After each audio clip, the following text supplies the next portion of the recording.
warmly welcome our moderator for the evening, Chris Arnzen.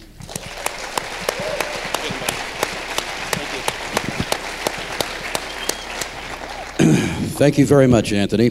Pastor Josh Fryman just reminded me also, please folks, this is a debate and there could be tension in the air, so please no heckling or throwing objects, no throwing of chairs or food. And this warning also includes the atheists, so please.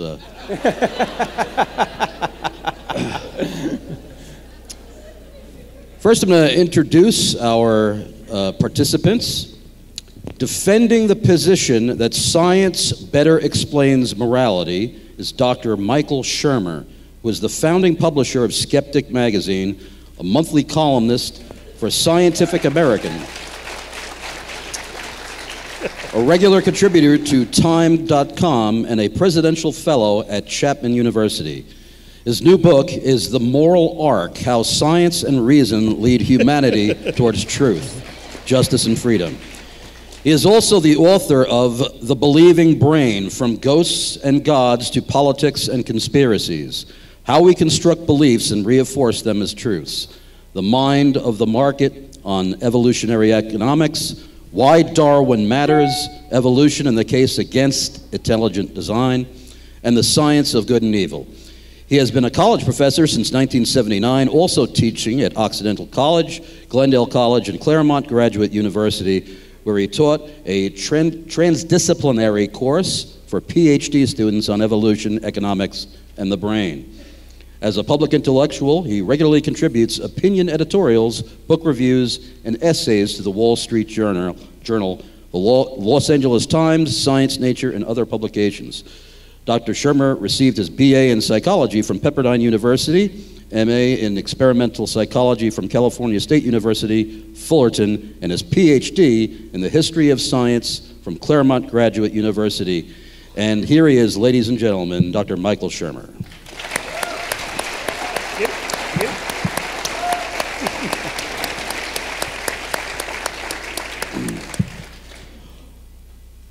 Defending the position that God better explains morality is Dr. Frank Turek. He is a former aviator in the U.S. Navy. Frank has a master's degree from George Washington University and a doctorate from Southern Evangelical Seminary. He and his wife Stephanie are blessed with 3 grown sons. Frank is a dynamic speaker and an award-winning author or co-author of 4 books: Stealing from God, Why Atheists Need God to Make Their Case; I Don't Have Enough Faith to Be an Atheist; Correct, Not Politically Correct; and Legislating Morality. As the president of crossexamine.org, Frank presents powerful and entertaining evidence for Christian theism at churches, high schools, and at secular college campuses. He has also debated several prominent atheists, including Christopher Hitchens and David Silverman, president of American Atheists. Frank hosts an hour-long TV program each week called I Don't Have Enough Faith to Be an Atheist that is broadcast Wednesday nights on DirecTV, channel 378. His radio program, called Cross-Examine with Frank Turek, airs on 122 stations every Saturday morning at 10 a.m. Eastern, and is available continually on the free Cross-Examine application. Frank is a widely featured guest in the media as a leading apologist expert and cultural commentator. He has appeared on hundreds of radio programs and many top TV programs, including The O'Reilly Factor, Hannity and Combs, Faith Under Fire, and Politically Incorrect. He also writes a column for townhall.com, and here he is, Dr. Frank Turek.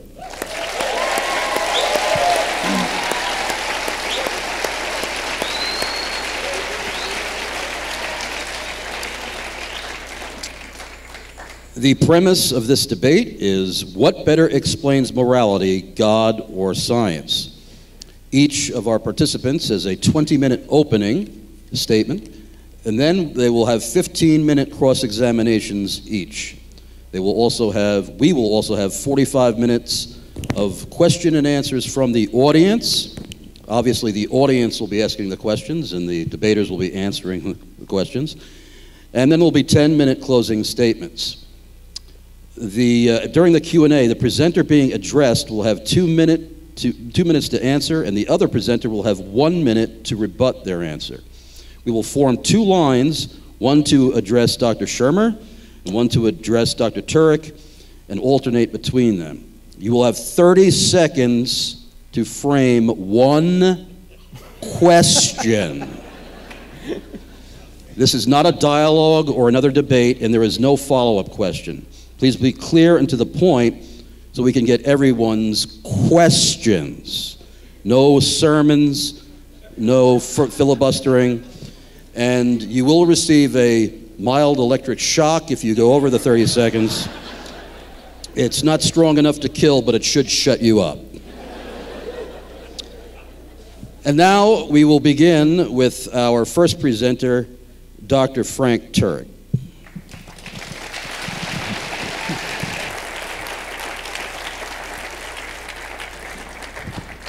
Good evening, Stony Brook. Before we get into the formal part of the presentation, I do need to thank some folks, because without Nick and Anthony, this wouldn't be happening. So you need to thank them. You also have to thank Dr. Brisbane, because Dr. Brisbane, according to Nick and Anthony, has been an absolute godsend getting this room and getting this set right here. So thank you, Dr. Brisbane. Chris has been in New York his entire life until 2 years ago. He went away, now he's coming back, and that new radio show is going to be dynamic, so get ready for that. And of course, Dr. Michael Shermer is a gentleman. He's going to be the nicest person I've ever debated. You're going to like Dr. Shermer, all right? He is really a gentleman. So, and he came all the way from the left coast, and he landed, get this, he landed at JFK at 3:30. You would think a guy from LA would know about traffic, but he had to go 120 to get here. Thankfully, we knew all the state troopers, right? So here he is, Dr. Shermer.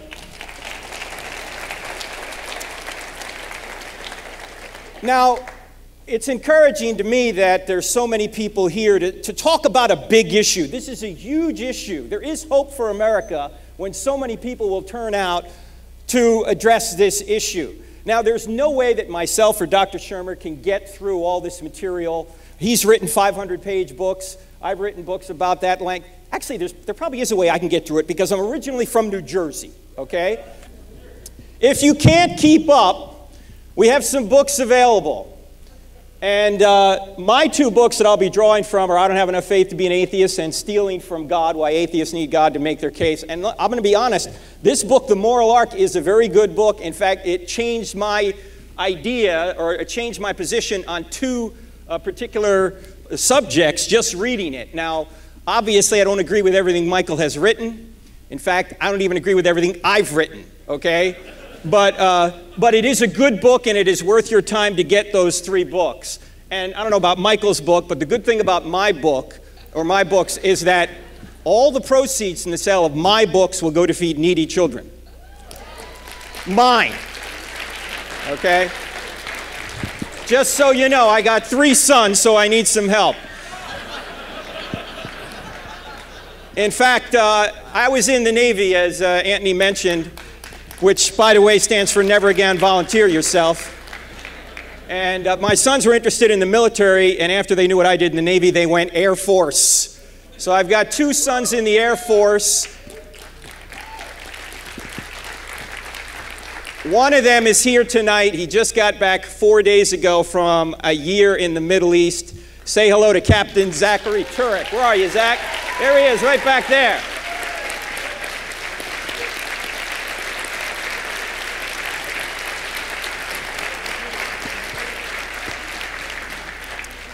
All right, now before we get started here, one other thing. I'm going to be moving very quickly through this presentation. I know Dr. Shermer will go through his quickly as well. If you want this presentation in a PDF format, later on, type in this in your browser, crossexamine.org/New York, and we will email it to you, because I'm going to scream through this thing because we have limited time. Are we ready to go, Chris? All right, here we go.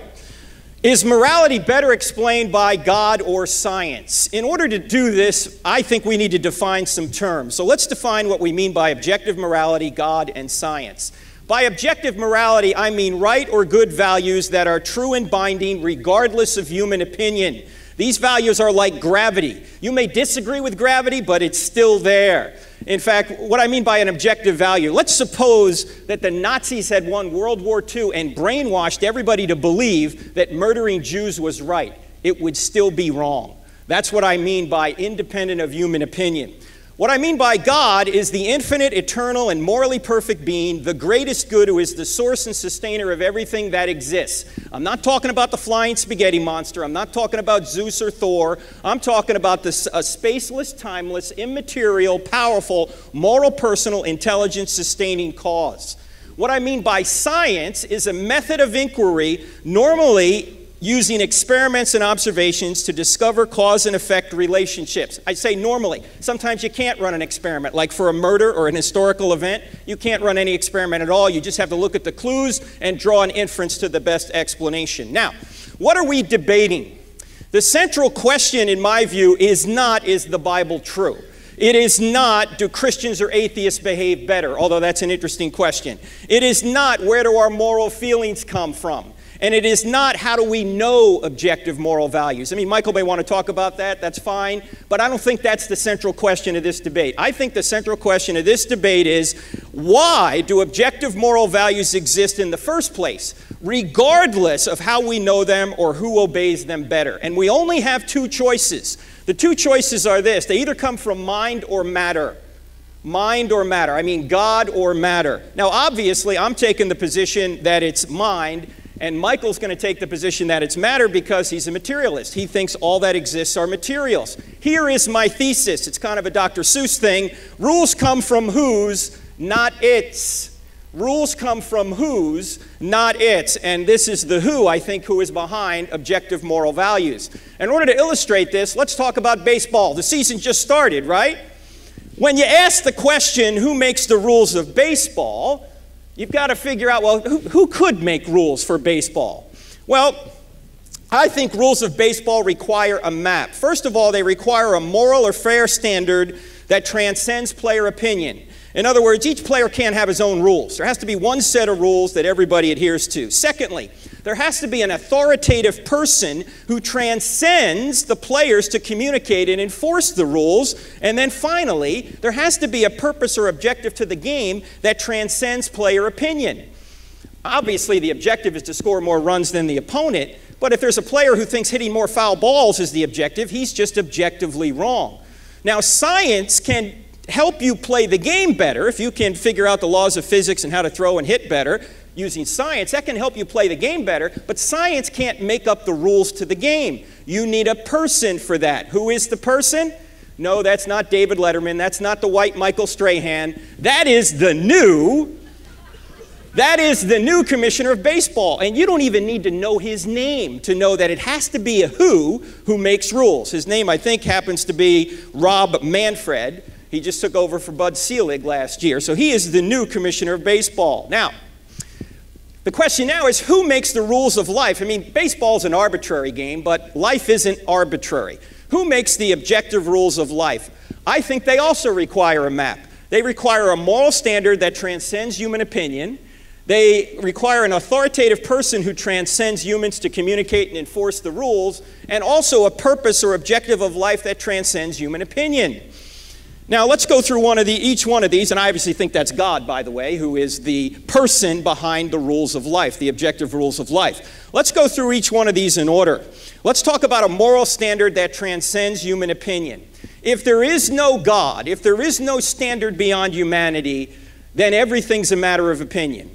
In other words, if there is no God, what Hitler did is just a matter of opinion. It's just your opinion against Hitler's opinion, because if there is no standard beyond humanity, it's just one person's opinion against another person's opinion. Now, Michael agrees that there are objective moral values. Of course, he would agree that torturing babies for fun is morally wrong, or murdering people is morally wrong. If there is no God, I don't see how that can be objectively morally wrong. In fact, let me ask a question. How can you discover who was morally better? Mother Teresa, the Catholic nun who served the poor till the day she died in the streets of Calcutta, or the murderous tyrant Hitler? Well, let me ask the question this way. How do you know which map is better? Which map of Scotland is better? Is it map A or map B? What would you need to see in order to know which map was better? You would need to see a real unchanging place called Scotland. If Scotland doesn't exist, then these two maps are meaningless. But since Scotland does exist, we can see that map A, while it's not perfect, is a better representation of the real Scotland than is map B. In other words, Scotland is the external standard or the external referent by which we measure these two maps. Well, that's exactly what we do when we compare Mother Teresa and Hitler. Mother Teresa wasn't the standard, Hitler wasn't the standard. There's a standard beyond both of them by which we measure both of them. And God's nature is the standard of morality. He doesn't look up at another standard. He doesn't arbitrarily make things up. He is the standard. The buck has to stop somewhere, and it stops with God's nature. Now, C.S. Lewis said things very well, and here's what he said about this idea. He said, the moment you say that one set of moral ideas can be better than another, you are in fact measuring them both by a standard, saying that one of them conforms to that standard more nearly than the other, but the standard that measures two things is something different from the other. So that's the M. The A is the authoritative person who transcends humans to communicate and enforce the rules. Let's suppose we were to come in here. You came in here today and you couldn't get dinner, so you brought some Chinese food with you. And you sat down to have the Chinese food right here in one of these rows here, and you open up your fortune cookie and it says, time to get out and seek new opportunities. You'd go, hey man, that's a nice little fortune there. But you wouldn't feel compelled to get up right now, leave the building, and go seek new opportunities, right? You go, that's a nice fortune, but a fortune cookie's kind of random. I don't need to leave right now. It's just a fortune cookie. But if this guy walked in and said, hey, get out of the building, right? Or better yet, if this guy came in and said, get out, get in the chopper, we'd all get out and get in the chopper, right? Actually, this guy is a better example, right? He, and if we get any more full, he actually is going to come in here and say, get out of the building. This guy has authority, and laws require a lawgiver. A lawgiver is a person with authority. Rules come from whose? They don't come from its. Now, obviously, if there is no God, evolution can't tell you what to do. I mean, how does a mutating genetic code have the authority to tell you how to behave? It doesn't have any authority. Evolution just describes what happens, doesn't tell you what ought to happen.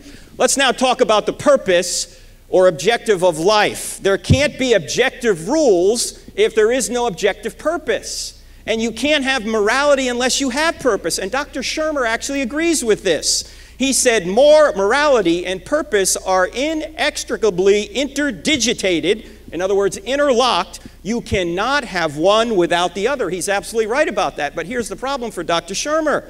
Dr. Shermer is a materialist. He said this in a debate with the New Ager Deepak Chopra. He said, I explained that I am a materialist and a monist. I do not believe that there is a body and a soul. There is just a body. There is no brain and mind, just brain. Well, here's the problem. You can't have morality and purpose if materialism is true.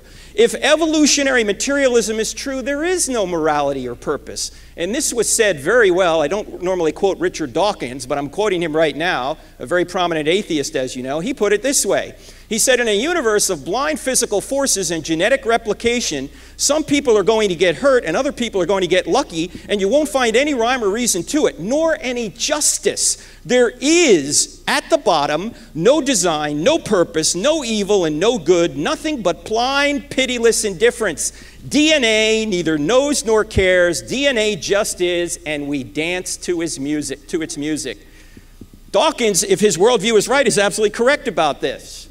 He's a great writer. He's saying the truth that if we're just molecules in motion, we're just dancing to our DNA. In fact, to Dawkins' credit, although he is an ardent evolutionist, he said, I don't want Darwinian principles on morality. He said, I've always said that I am a passionate anti-Darwinian when it comes to the way we should organize our lives and our morality. We want to avoid basing our society on Darwinian principles. Exactly. Now, to be totally clear here, evolution is descriptive. It is not prescriptive. But if people want to take the prescriptive nature of survival of the fittest, what do you get? You get what Hitler brought us. You get the idea that we have transgressed the law of natural selection. This was in a Nazi propaganda video. I'm going to show you a short clip of it. In the beginning of this video, you're going to see a Jewish man explaining what Hitler did, and then you're going to see a piece of this propaganda video, and they're going to say, we've transgressed the law of natural selection. Here we go. We'll need sound for this. Jamila. Now, I'm actually Jewish ethnically, and of course, my people were almost wiped out in Europe. 6 million of us were butchered by this evolutionary philosophy. And handicapped people were thought of as being less than human. Hitler's own propaganda films said, we have sinned grievously against the law of natural selection by allowing the handicapped people to live. Menschen haben gegen dieses Gesetz der natürlichen Auslese in den letzten Jahrzehnten furchtbar gesündigt. Wir haben unwertes Leben nicht nur erhalten, wir haben ihm auch Vermehrung gewährt. Die Nachkommen dieser Kranken sahen so aus, in denen Tausende lallende Schwachsinnige künstlich ernährt und gepflegt werden müssen, die tiefer stehen als jedes Tier. So Hitler replaced the Judeo-Christian ethic of sanctity of innocent life made in God's image with an evolutionary ethic that whatever's good for the evolution of the master race is good for society. We only have two choices, ladies and gentlemen. There's only two possibilities. Either we are endowed by our Creator with certain unalienable rights, as our founders said, or we are not. It's one of the two. Now, these two authors put it this way: we are either images of God or clever, murderous monkeys fighting for control over the banana supply. There is no middle ground. Now, you say, okay, that's my case for God. Let's talk about science for a minute and the difference between God and science. God prescribes behavior, science describes behavior. God tells us what should happen, science tells us what does happen. God is the ground of morality, whereas science uses morality. God is the source of morality, whereas science can't work without morality. In fact, let me take you back to the O.J. Simpson trial to make a point here. Can you believe the O.J. Simpson trial was 20 years ago? Think about that. Now, I'm just going to present some evidence at the trial and then ask you a question. Here's some evidence from the O.J. Simpson trial. O.J. Simpson's blood was at the scene of the crime. There's only a 1 in 170 million chance it's not O.J.'s. Secondly, Goldman, Brown, and Simpson's blood were in Simpson's Bronco. In other words, the two victims and Simpson's blood were in his white Bronco that went on the low-speed chase through L.A. Thirdly, the glove at the scene had blood from all three and matched the glove at Simpson's house. You remember when Johnny Cochran said, if the glove doesn't fit, you must acquit? You know why the glove didn't fit? Because it was soaked in blood. It had shriveled up. Fourthly, the bloody footprints were from a rare brand of size 12 shoes that Simpson owned. There were only 199 of these pairs of shoes sold in the U.S., and Simpson had one of them. And fifthly, Brown's blood was on Simpson's socks. There's only a 1 in 21 billion chance it's not hers. In other words, Nicole Brown Simpson was probably the only person in the history of the world that had that blood. Now, question, does science show O.J. was guilty? How many say yes? How many say no? How many don't want to answer? The answer is no. Why? Not because I necessarily think O.J. was innocent, but because science doesn't say anything scientists do. You see, all data needs to be interpreted. All science does is it gives you the data. You then have to make two decisions. You have to decide whether it's good data. Was there any shenanigans going on here? And then secondly, was something like, does 1 in 21 billion point more toward guilt or innocence? Now, to amplify this point, let's look at a survey that was done 10 years after the murders by NBC News. They asked, did you think O.J. was guilty or not? 77% said he was guilty, but there was an ethnic divide. While 87% of whites said he was guilty, only 29% of blacks said he was guilty. Now, why do you have two different groups of people looking at the same evidence coming to two different conclusions? It depends on the mindset of the person. Science doesn't say anything scientists do. And so when blacks looked at the evidence, they understandably thought perhaps this case was racially motivated. Why? Because they had been victims of racism themselves and they'd seen this kind of thing, whereas whites hadn't seen it. So they thought that he was likely guilty. In other words, blacks didn't believe that the science because they believed that the scientists or the LAPD were actually immoral, that they fudged the data to set O.J. up. You see, Science requires scientists to be moral. Science can't give you morality. You need morality to do science. In fact, if science is the standard of morality, which scientist decides what's right? Albert Einstein or Joseph Mengele, both German scientists. As you know, Albert Einstein, a very moral man. Joseph Mengele did experiments in Nazi death camps on children. He killed thousands of people. So which scientist was more moral? Science can't tell you. You have to bring morality to science. Science can discover if things harm, but not why it's wrong to harm. Science can tell you if you put somebody in a gas chamber, they'll die, but it can't tell you should you put somebody in a gas chamber. In fact, which scientist was more moral? Science can't tell you. You have to import a moral standard in order to do science. You can't get morality from a test tube. Science presupposes and uses morality. This is why Einstein said, you are right in speaking of the moral foundations of science, but you cannot turn around and speak of the scientific foundations of morality. Every attempt to reduce ethics to scientific formula must fail.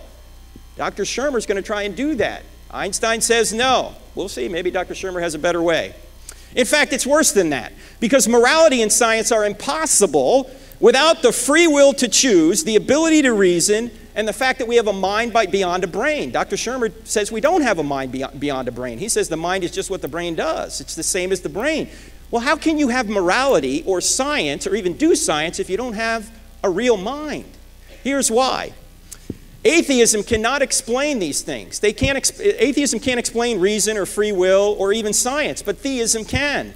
If atheism is true, our minds are just molecular machines. We are just moist robots dancing to our DNA, which means we don't have free will, which means we don't reason, we merely react, which means, therefore, we shouldn't trust any of our thoughts, including the thought that atheism's true. Reason, morality, and science would be impossible if atheistic materialism were true. If we're just molecular machines, then I'm almost there.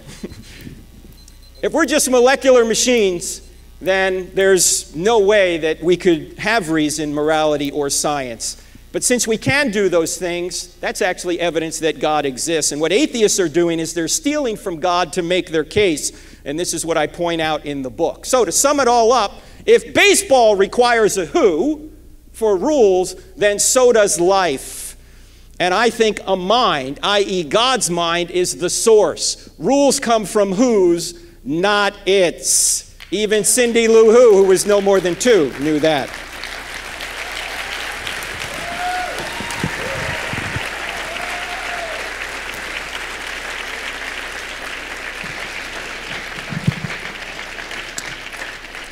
Now we have a 20-minute opening statement from Dr. Michael Shermer. Thank you.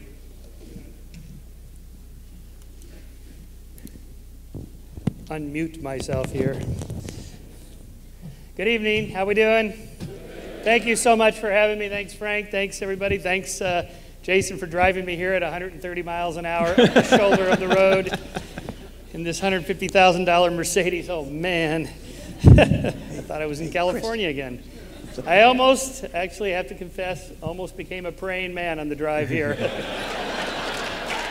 But instead, I put my confidence in the engineers at Mercedes and the driving skills of Jason here. I thought I'd start off tonight with a question. If you found out tonight that there is no God, what would you do? Or as somebody might have said, who would you do? That is, would you lose your morality?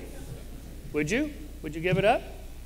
Would you lose your sense of right and wrong? Would you just be adrift without a rudder? Would you turn to a life of crime and sin? If your answer is no, of course not. I would still love my family. I would respect my friends. I would honor my word and my commitments, and I would obey the law. Then you've just assented to my position that you don't need God to be good. If your answer is yes, without God I would hate my family, cheat on my friends, dishonor my word, and disobey the law, then you've just revealed something deeply disturbing about your moral character. In other words, if you lack morals, it's because you lack empathy and character, not God and religion. So let's ask ourselves, what makes something right or wrong? Now, Dr. Turek has just presented the position that's roughly called the divine command theory, or what I call the ask God principle. And the problem is that if God does not decree something immoral, does that make it moral? The seventh commandment, thou shalt not commit adultery, if God had not included that in the 10 Commandments, would that make adultery moral or acceptable? If you're not sure about this, ask your partner. They'll let you know. It's the first part of my answer. Thou shalt not rape is not even in the Bible. In fact, quite the contrary. Yahweh orders his warlords to rape all they want. That's one of the benefits of being a warlord if you win. This is in the Old Testament in many places. In any case, how are we to know God's moral commands? Well, we have a book. Well, if you read the book as a moral guidebook, does that mean we should condemn gay marriage and condone slavery? That's what it says we're supposed to do. I doubt anybody here would condone slavery, although I suspect a good number of you are still against gay marriage. But you won't be for long. Within 5 to 10 years, you will all be in favor of same-sex marriage. And you all say, I got that from my religion. God loves everybody and so on. But you're not saying that now. This is an example, contrary to Dr. Turek's, that, in fact, we do change our moral values over time. We shift them according to the changing moral zeitgeist. For example, is female genital mutilation wrong? Is this the best we can do? Yes, but only in Western cultures. We must respect other cultural traditions and not judge them. That's sort of the typical liberal or left response. The right response, perhaps, is yes, it's wrong, but it's hard to say why because it's also not in the Bible. And by the way, if you're not getting your moral values from the Bible, then where are you getting them? I mean, do you talk to God? Do you pray? Do you listen to a small voice within? Does he speak to you? Does he give you some sign? What reliable method do you have for determining moral values, right and wrong, of various issues, stem cell research, euthanasia? Where in the Bible are these things discussed? Back to this problem. Can we say that female genital mutilation is objectively wrong? Yes, we can. Why? Just ask the individual being mutilated and you'll get your answer. If they can't speak, their screams will give you their answer. Is it absolutely, objectively wrong to deface a woman for any reason? Yes, it is. Why? Just ask the individual woman being defaced and you'll get your answer. So I call this the ask first principle. To find out whether an action is right or wrong, ask first. Who do you ask? The individual moral agent being acted upon. Why the individual? The individual is the primary moral agent because the individual organism is the principal target of natural selection and social evolution. So here's how we build and construct an objective moral system from the bottom up with selfish genes, with evolution, with natural selection. The first moral principle is to help yourself and your kin and your kind. Technically speaking, this is called kin selection. And from there, of course, you're going to be nice to your kin and kind. Your immediate family, your parents, your children, your grandparents, your grandchildren, and so forth. The second moral principle is I'll scratch your back if you'll scratch mine. This is called reciprocal altruism. So even if I'm not genetically related to you, it pays for me to be nice to you because when times are tough for me, it would be nice if you were nice to me. And we do this. We evolve this capacity to have moral emotions, to care about other people, to have empathy, to have sympathy, to bond with our fellow social primates. It's what we do. So the survival and flourishing of individual sentient beings is a basis for establishing objective morals. This is where I begin it in the moral arc. And so determining the conditions by which humans best flourish ought to be the goal of a science of morality. Okay, my point is, in my book, is that we've already been doing this for centuries. We've been devising experiments, social experiments, on how best we should live. Democracy is one of these social tools invented to figure out a way better than all the other ways before. Theocracies, autocracies, dictatorships, and so on lead to the loss of freedom and liberty, survival and flourishing. So in other words, female genital mutilation is morally, objectively wrong because it permanently robs individuals of their evolved sexual nature. That's part of their survival and flourishing. So morality is transcendent and objective in the sense of not being just a trait of individual humans, not just being you. It's a trait of the human species. It's what you get by being born human. It comes with the package. It's what our founding fathers meant when they said we have certain inalienable rights. Now, they were deists. When they said by the Creator, they meant in sort of a generic sense. They didn't know about evolution. That was before that theory was devised. But this is what the Creator is. We were created by evolution. Evolution created the moral emotions over millions of years in our Paleolithic ancestors. In other words, if you were just selfish, greedy, hoarding all the resources you possibly could in your little group, because that was the best thing for you to propagate your genes in the next generation, that won't work. That is not the most selfish thing you can do. That is not the best thing you could do for yourself, because everybody else in your group, if they're like you, they'll all be doing the same calculation. How can I exploit this guy to benefit myself? If everybody in the group thinks like that, there is no social group. It disintegrates into violence and chaos. The best thing you could do for yourself is to be nice to other people. Now, mind you, this is not a rational calculation. Nobody's thinking about this. You just do it because it feels good. It feels good to be nice to other people. These are called moral emotions. For example, love, empathy, and affection. These are real, deep emotions. They're not calculations. You don't do this in a cold, calculating way as, I'm going to pretend to love my spouse and hope that I get something back. Although I know some people in bad marriages that do that. But good marriages are based on the fact that you really believe it. And your spouse knows that you know that she really believes it, that he really cares. By the way, I'm often challenged by theists, not by Dr. Turek here, but about love. You know, love is not one of these things that science has anything to say about. How can you say that there's evidence for love? Actually, you know what you call love without evidence? Stalking. Think about that for a second. That's a Tim Minchin line. It's very deep, actually. Love has to do with give and take and taking care of each other. That's the best thing you can do. Now, unfortunately, we evolved other characteristics of our nature that are not so good. For example, sometimes people try to take advantage of us. And therefore, we evolved other emotions like anger and revenge that leads us to fight back and defend ourselves against predators and bullies. We evolved the emotion of fear that causes us to pull back and retreat and escape from risks.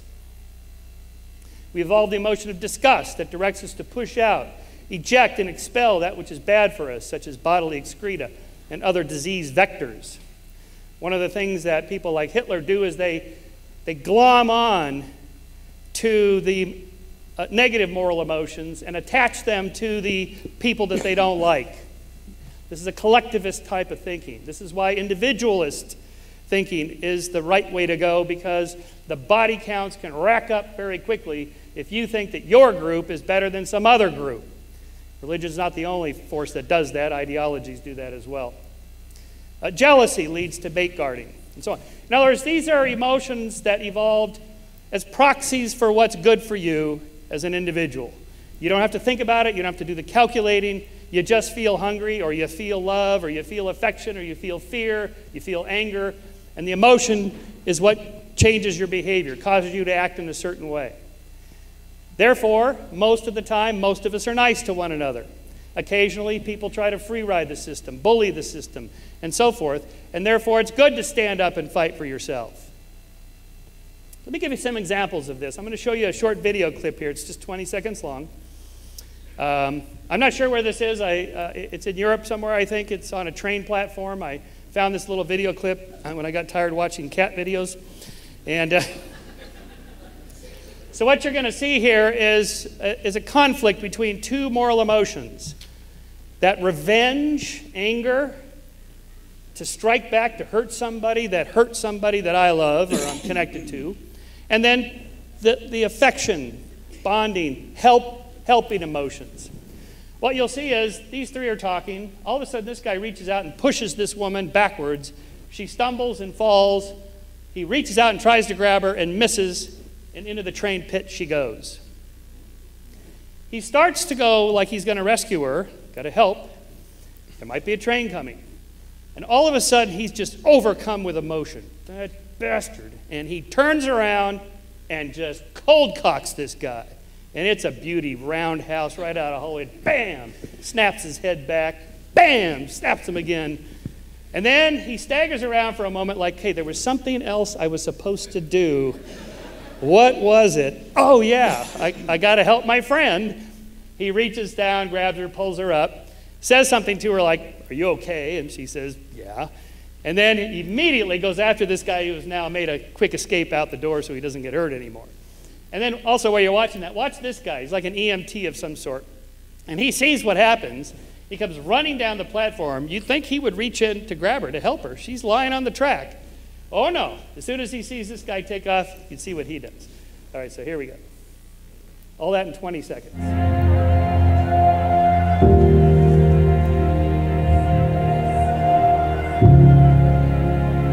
Something I was supposed to do. Oh, yeah. Watch this guy. Watch this guy.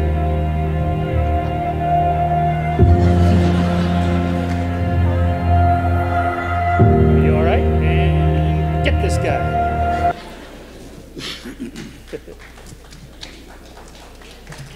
All right, just in case my other video is not working in that direction, the second one I'm going to show you now. Okay, so I have a whole line of arguments to show that these moral emotions, this sense of right and wrong and justice and fairness is evolved. It's innate. It's part of our genetic package. We're born with it. And not only do you see it in our fellow adults, you see it in children, infants, you see it in primates, you see it in tiny little capuchin monkeys whose brains are even smaller than most politicians' brains. And I didn't pick a party, sorry. So this is a little piece of a video from an experiment by Franz de Waal, the great primatologist, who has trained these tiny little brain capuchin monkeys, separated from us by about 20 million years. So this is how far back the moral emotions go. They have been trained to swap a little pebble for a piece of food. In this case, he's going to get a slice of cucumber here. They like cucumber. It's really good, so he does that, and he eats his cucumber. He's happy about it. This one does the same thing, but he gets a grape. You can't see the grapes here, but you'll see it in a second. And they really like grapes more than cucumbers because, you know, who doesn't? And they taste sweet and so on. And this one sees that this one gets the grape, so he's very excited, like, oh, boy, I'm going to get my grape. So he grabs the pebble, gives it to her, and she gives him a cucumber, and you'll see how he feels about that. Getting grape, and you will see what happens. So she gives a rock to us, that's the task, and we give her a piece of cucumber and she eats it. The other one needs to give a rock to us, and that's what she does. And she gets a grape, and she eats it. The other one sees that. She gives a rock to us now, gets again cucumber.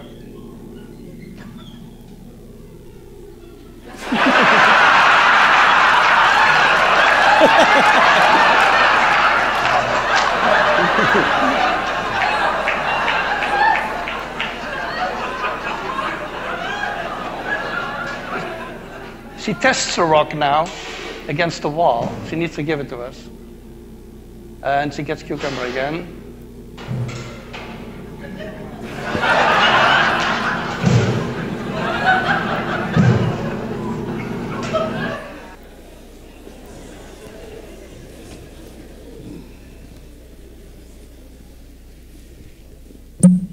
Now, these little guys don't have language. They can't express how upset that they are. But you can see he's pissed. I mean, this was an unfair exchange. It was an injustice. And that's the proper response to an injustice, is you express anger. You better not do that again. Not cool. And that's how you correct the bad behavior of your fellow group members. You let them know that's not cool. That's what we have a justice system for. That's why it evolved, because we have these deeper emotions. Okay, now let's consider a couple of current events here. The current rights revolution we're undergoing today. I mentioned same-sex marriage before. I won't ask for a show of hands, but you know, I know from the data that most conservative Christians are against it. I'd like you to meet my friends. This is Heiko and Jürgen. They're a married couple in Germany. My wife is from Cologne. They live in Bonn nearby, and I've gotten to know them quite well. They're one of the happiest married couples, better than most straight couples I know, but that's irrelevant. They have the same rights and freedoms to do what they want as I do, as they should. Unfortunately, there's one organization in the world, religion, that doesn't seem to think so. The same-sex marriage revolution is being primarily driven by the nuns, the religiously non-affiliated secularists. It's being pulled up by the rear by the white evangelical Protestants, black Protestants, white mainline Protestants, and Catholics. As of 2012, that is the people most against it. But as I said, this is all going to end this year. The Supreme Court's going to vote on a particular case. By the end of this year, all states, or pretty much all states, will legalize same-sex marriage, and by 2020, 2025, all of us will look back at 2015 and the same-sex marriage like you and I now look back at the interracial marriage debate of the 1960s. Remember the interracial marriage debate? Yeah, I don't either. What? Blacks and whites should not be allowed to marry? What? That was a thing in America? Yes, it was a thing. That's an example of changing moral values, moving more and more toward individual autonomy and rights, and away from tradition and religion. By the way, those of you who oppose both gay marriage and pot legalization, I found a theological passage that refutes this. Because in Leviticus chapter 20, verse 13, it says, if a man lies with another man, he must be stoned.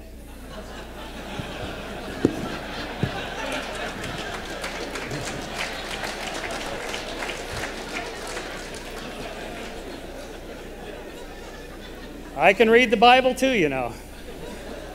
I was once a Christian. I read both books. Let's take another current event, ISIS and violent religion.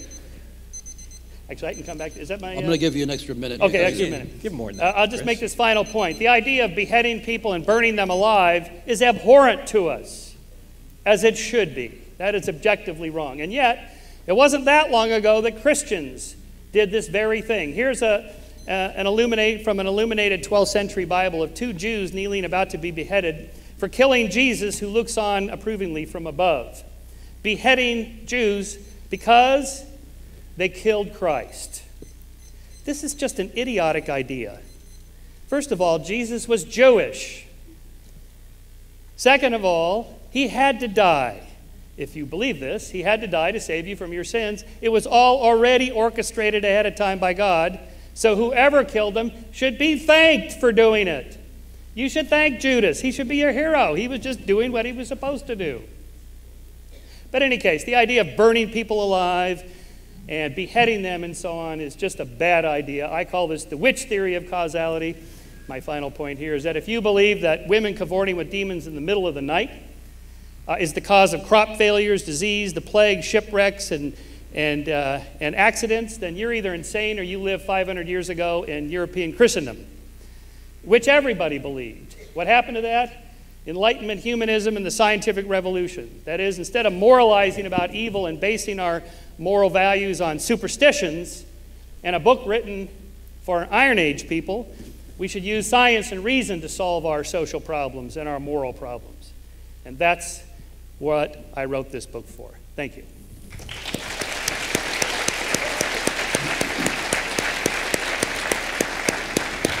We now come to our cross-examination period, and each of our participants will have 15 minutes to ask questions of his colleague, and obviously then we will switch who will be asking questions and who will be answering questions. We'll begin again with Frank Turek for 15 minutes.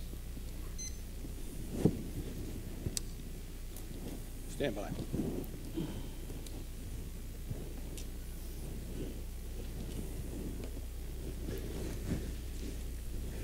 I can call you Michael, right, Michael? Please? I'm sorry? Can I call you Michael? Oh, of course. Okay, good. That's my name. Yes, I know.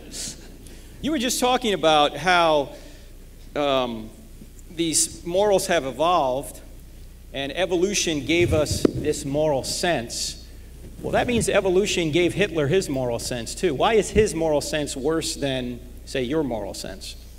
First of all, I outlined, that the survival and flourishing of individual sentient beings, by the way, I say sentient beings because it's not just humans, primates and so forth should have some of these rights to not be tortured and suffer. But it's wrong because the extermination of so many people, the removal of their rights. It's an example of collectivist thought run amok. But why is that wrong? It's wrong because each of us deeply wants to survive and flourish. It's part of our genome. It's part of who we are. You just have to ask anybody, and they will tell you, yes, I would prefer that. Oh, I know that's true. And Stalin preferred to kill a whole bunch of people so he could get what he wanted. Why was that wrong if there's no God? Because, again, a single individual driving a genocide may benefit the individual, but it sacrifices all the individuals of the group. What's wrong with that? It's wrong because the individuals themselves object to it, and the only way you can make that happen is through force and violence. But Stalin objected to those people living. So what's the problem? Because we don't care about Stalin's individual moral attitudes toward millions of people that he wants to kill. We care about the millions of people. We care, but what if he doesn't? Why is his opinion about what he should do to his people? Psychopaths like Stalin, who have no moral sense, do not dictate the long arc of the moral universe that's moving more and more toward individuals having autonomy. But why is that good that individuals have autonomy? By what standard? By the standard that evolution granted us the right. But evolution granted us Hitler. The same you quoted from the founding fathers, created by who? Inalienable rights. By who? Yeah, by evolution. Is that what the Declaration of Independence says? Evolution? Well, okay, so endowed by our evolution? Listen, by creator, I mean evolution.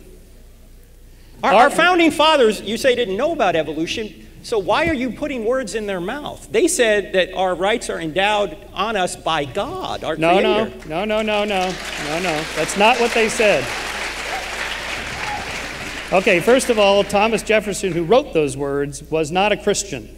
He was a deist at best, and he basically purged the Bible of all supernatural, miraculous, the Jefferson Bible.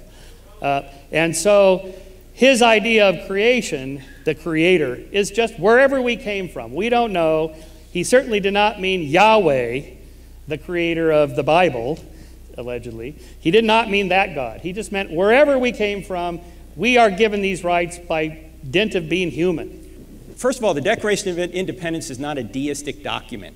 You have objective moral values coming from a creator. You have divine providence and a day of judgment. What deist believes in divine providence and a day of judgment? Okay, the Declaration of Independence and the Constitution these are secular documents. It doesn't matter what religion you are. These are the values that we hold dear in America. That's the way it is. We don't care if you're an atheist, a deist, a Jew, a Muslim, a Christian. That's what we believe in here. Period. Okay, good. Let's say you're right about that, Michael, that they channeled evolution before they wrote the document. No, I'm just saying that they used the word creator in a very generic sense. In a theistic sense. I agree with you. It didn't have to be Yahweh, but it was a theistic God. Okay? That's what a creator is. It's not evolution. But let's not read too much into it. It's just endowed by whatever. Our creator. The point is. That's what the words say. But the point is the inalienable rights, not the creator part. It's the inalienable rights part. The Declaration has to do with rights, not where we came from. That's not what it's about. Okay, all right. But if that's the case, on what basis did we have to judge the Nazis as immoral if these are just our values and they have their values? because the people who were being oppressed, in particular the Jews, stood up and said, we're not going to put up with this anymore. We want this stopped. And other groups then came to their rescue. Same thing with slavery. Same thing with women's rights. It was all the Christians who objected to the slavery abolitionists. It was Christians who objected to women's rights and the women's in the franchise. It is Christians who object to same-sex marriage. I'm telling you, none of you endorse slavery anymore, although you would have 200 years ago. None of you endorse the idea of taking the vote away from women, but you would have a century ago. And now you object to same-sex marriage, but you won't. In another 5 to 10 years, you'll all be on my side on this one. Mark my words. Michael, I will be back here. Michael, let's for the sake of argument say that same-sex marriage is a good thing, right? I am. It is a good thing. You're saying it's better than what we have now. By what standard is it better? How is it a right if there is no God? If there's no God, everything's a matter of opinion. Ask the people who are in love and want to get married. They will tell you. That's subjective, Michael. That's not objective. No, it's not subjective. They will say, damn it, I want to be treated the same way as you. And I will throw the cucumber back at you if you don't give me the same rights. Okay. That's how we know it's true.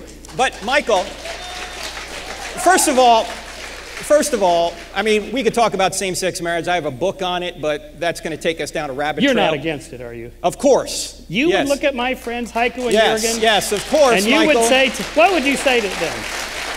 But, Michael, how do we adjudicate? We have a disagreement. How do we adjudicate over our two moral precepts? You say that same-sex couples have a moral right to wed one another, and I say that marriage is between a man and a woman. How do we adjudicate between those two ideas if there's nobody above us to adjudicate? We do it in America by democracy, by vote. Oh, so whoever votes. So if we vote to murder all the gays, then that's okay. Nope, because the long arc of the moral universe is we're moving more and more toward more freedoms and more liberty for more people. So it's not democracy then. And in fact, what we're doing is fighting against your conservative restrictions to denying people the rights that they should have. It's but you Michael, guys holding back. It's you we're fighting against. Michael, you're assuming rights that your worldview can't afford you. Where do rights come from if there's no God? I just told you where they came from. We get them by being human. We're born. Inalienable rights. Which That's what it human, Mother means. Teresa or Hitler? I'm sorry, what? Which human, Mother Teresa or Hitler, gets to decide? Neither one of them gets to decide. There's got to be somebody above us then. No. In any case, even if there is somebody above us, okay, do you think that God tells you personally what you should think about, say, stem cell research, or how do you know? How do you? It's not your time yet, but. Oh, okay, all right, okay. Yeah. But I'm happy to answer that. I'm happy to answer that question. Let me ask you this, because I haven't been able to ask a learned man like yourself this question, and I say that with all respect, because Michael is at the top of his game on this issue. If your brain evolved by unintelligent, unguided processes, and all your thoughts are completely dictated by the laws of physics, then why should we trust any of your thoughts, including the thoughts that you're stating right here, right now? Okay, first of all, it's not unguided. Natural selection is not unguided. It's not chance, it's not random. It's very much directed towards certain goals. By who? By natural selection, by survival, the passing on of the genes. There's no overseer to Well, if there's thing. no overseer, you see, the Nazis wanted to survive and they didn't want the Jews to survive, so who's to adjudicate between those two? Okay, we do as a species. We decide. Which one of us decides? Well, look, your team didn't help much on this matter. It took a secular democracy to stand up and fight against the Nazis. That's what it took, based on the idea that they're taking the rights away from Jews and other people, homosexuals, gypsies, and so on. By the time that happened, okay, the history of civilization, there were lots of Hitlers and lots of genocides like that, not as big because there weren't as many people.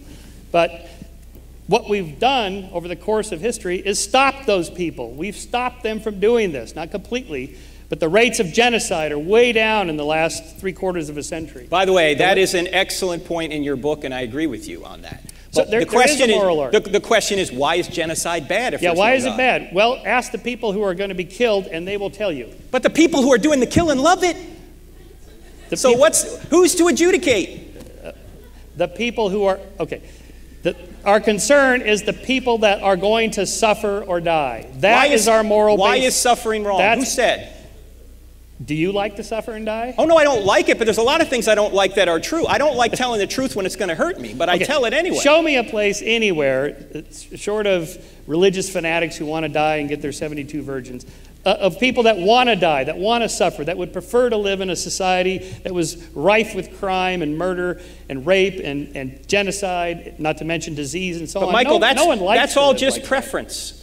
That's what they prefer. The question is, are their preferences grounded in something beyond themselves that make it so what is it grounded in? It's grounded a biological code?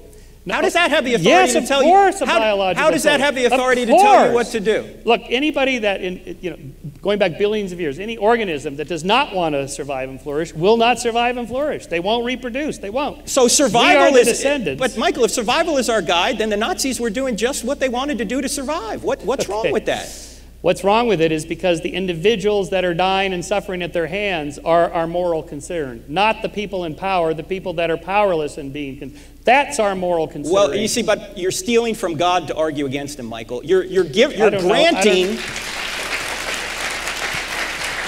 You're granting human beings. Listen, the ISIS killers sound just like you. They say, we know what's right and wrong. No, we have absolute. Michael, God told us to do this. Michael, you say you know what's right and wrong. Where did they get this? How do you know that they're wrong and maybe the ISIS is right and you're wrong? You just gave the Michael Which Shermer. God is the one? You just gave the Michael Shermer 10 Commandments. Ask first principle, help self, then kin and kind, then reciprocal altruism, etc. These are your commandments. Why should we obey yours? Who are you?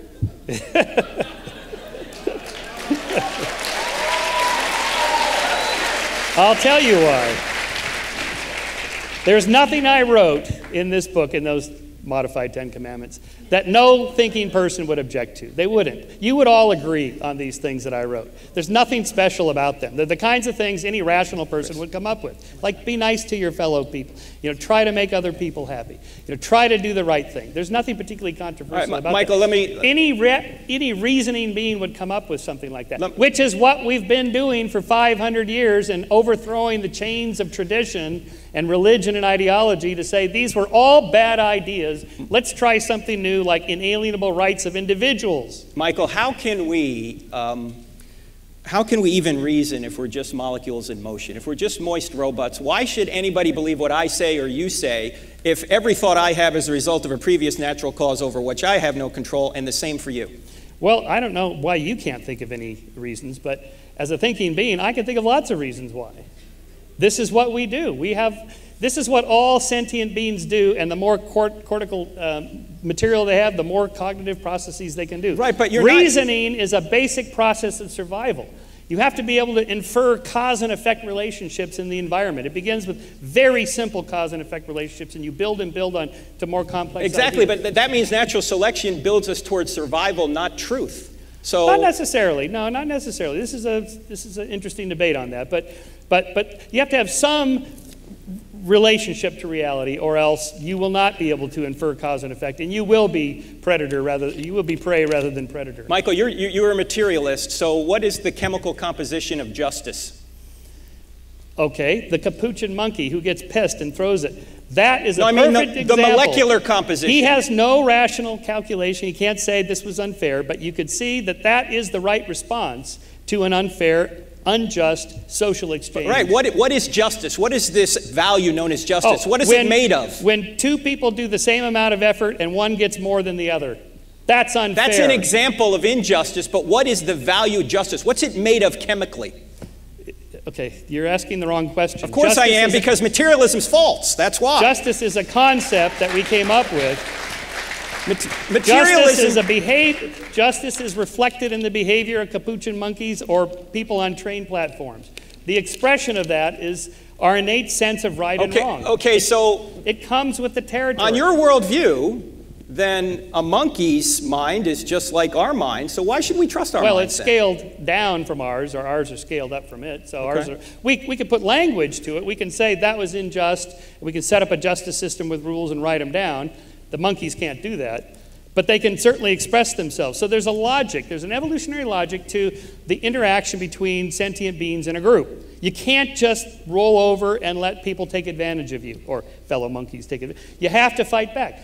And then you should also be nice about it. That's where these moral emotions come from. Okay, time. I'm going to have to lay down my own commandment.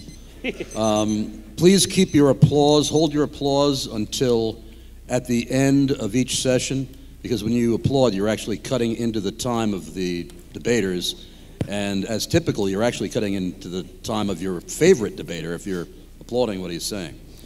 So now we're going to hear for 15 minutes questions from Michael Shermer for Dr. Frank Turek. Okay. So I mentioned ISIS. It's current, it's in the news. They are just as confident, as enthusiastic about their beliefs as you are. They believe in the same God as you guys. No, they don't. They say, no, they don't. Allah. No. But it's the monotheistic God. No, Michael, Islam is a religion it's a monotheistic religion. Michael, you ask any Muslim scholar and any Christian scholar, if they were in here right now, is Allah and Yahweh the same? Both of them would say no, because Allah is arbitrary and Yahweh's triune. Okay. But that's not what they would say. Yes, they would. Yes, you would say this. But moderate Muslims, they say they believe in the same God as you. No, they don't. Believe. They don't. And furthermore, they're just as, but regardless, this is not my point. They believe in a God of some kind. How can any of us that are neither Muslim or Christian tell which God is the right one? Which God is the right one? You use the evidence. You get a book called I Don't Have Enough Faith to Be an Atheist. Well, I'm glad you wrote the sequel to the Bible, but why should we believe that? Well, I mean, what evidence? What are you talking about evidence? Are you talking about linguistic evidence? Come tomorrow night. Or if you give me some time, I'll go through some of it right now. In other words, to an outsider, I can see that Christianity and Judaism has become much more peaceful than they used to be. They used to, as I pointed out, behead people, burn people to death, and so on. They don't do that anymore. Why not? Because they went through the Enlightenment. Islam has not gone through an Enlightenment yet. Hasn't even gone through a Reformation yet. Okay, so we can track historically the difference. But theologically, as an outsider, I can't see any difference. You're enthusiastic, they're enthusiastic. The biggest difference, of course, is one is violent and the other one is not violent. And I'm glad to endorse Christianity over Islam in that sense. Although most Muslims would say, hey, that's not fair, that's not cool. Most of us are nonviolent and peaceful, so stop being an Islamophobe. So again, this back and forth, back and forth. Questions. How can we see, what's the difference? Well, first of all, there's a lot of differences between the Muslim God and the Christian God, but this may surprise you. I don't think you need the Bible or the Quran to know what's right or wrong. In fact, the Bible teaches that. In Romans chapter 2, it says the Gentiles who do not have the law written on their hearts. When Thomas Jefferson started the nation, he borrowed from John Locke, as you point out wisely in your book, who borrowed from Hooker, who ultimately got it from the Apostle Paul, because it's written on our hearts anyway. You don't need the Bible to know basic right and wrong. Everybody knows basic right and wrong already. Okay, in the 16th, 17th, 18th, and throughout most of the 19th century, most Christians endorsed slavery. Today, none would. So the arguments they made are just like yours. It's objectively correct, it's right, it's good for blacks, it says so in the Bible, and so on. They made all these arguments that nobody would make today. Something dramatic happened. Why do you think slavery is wrong now, and why was it okay back 2 centuries ago? What happened biblically or theologically, or did God have a new revelation to somebody and say, you know what, that was a bad idea? Yes. In fact, if you just give me just 1 second here. Stand by for Victor's Victor. In other words, the creator of the universe wrote a book. Yeah. And he didn't even get it right on slavery, much less women's rights. Actually, he did. Much less women's rights, gay rights. Can you give me the... Any other rights. Hey, yeah, go ahead. Chris, can you give me the PowerPoint here? First of all, Old Testament slavery was not race-based forced servitude. It was voluntary means of working off debt or keeping captives from mustering a rebellion. Secondly, slave trading is condemned in the Bible, both in the Old and the New Testaments.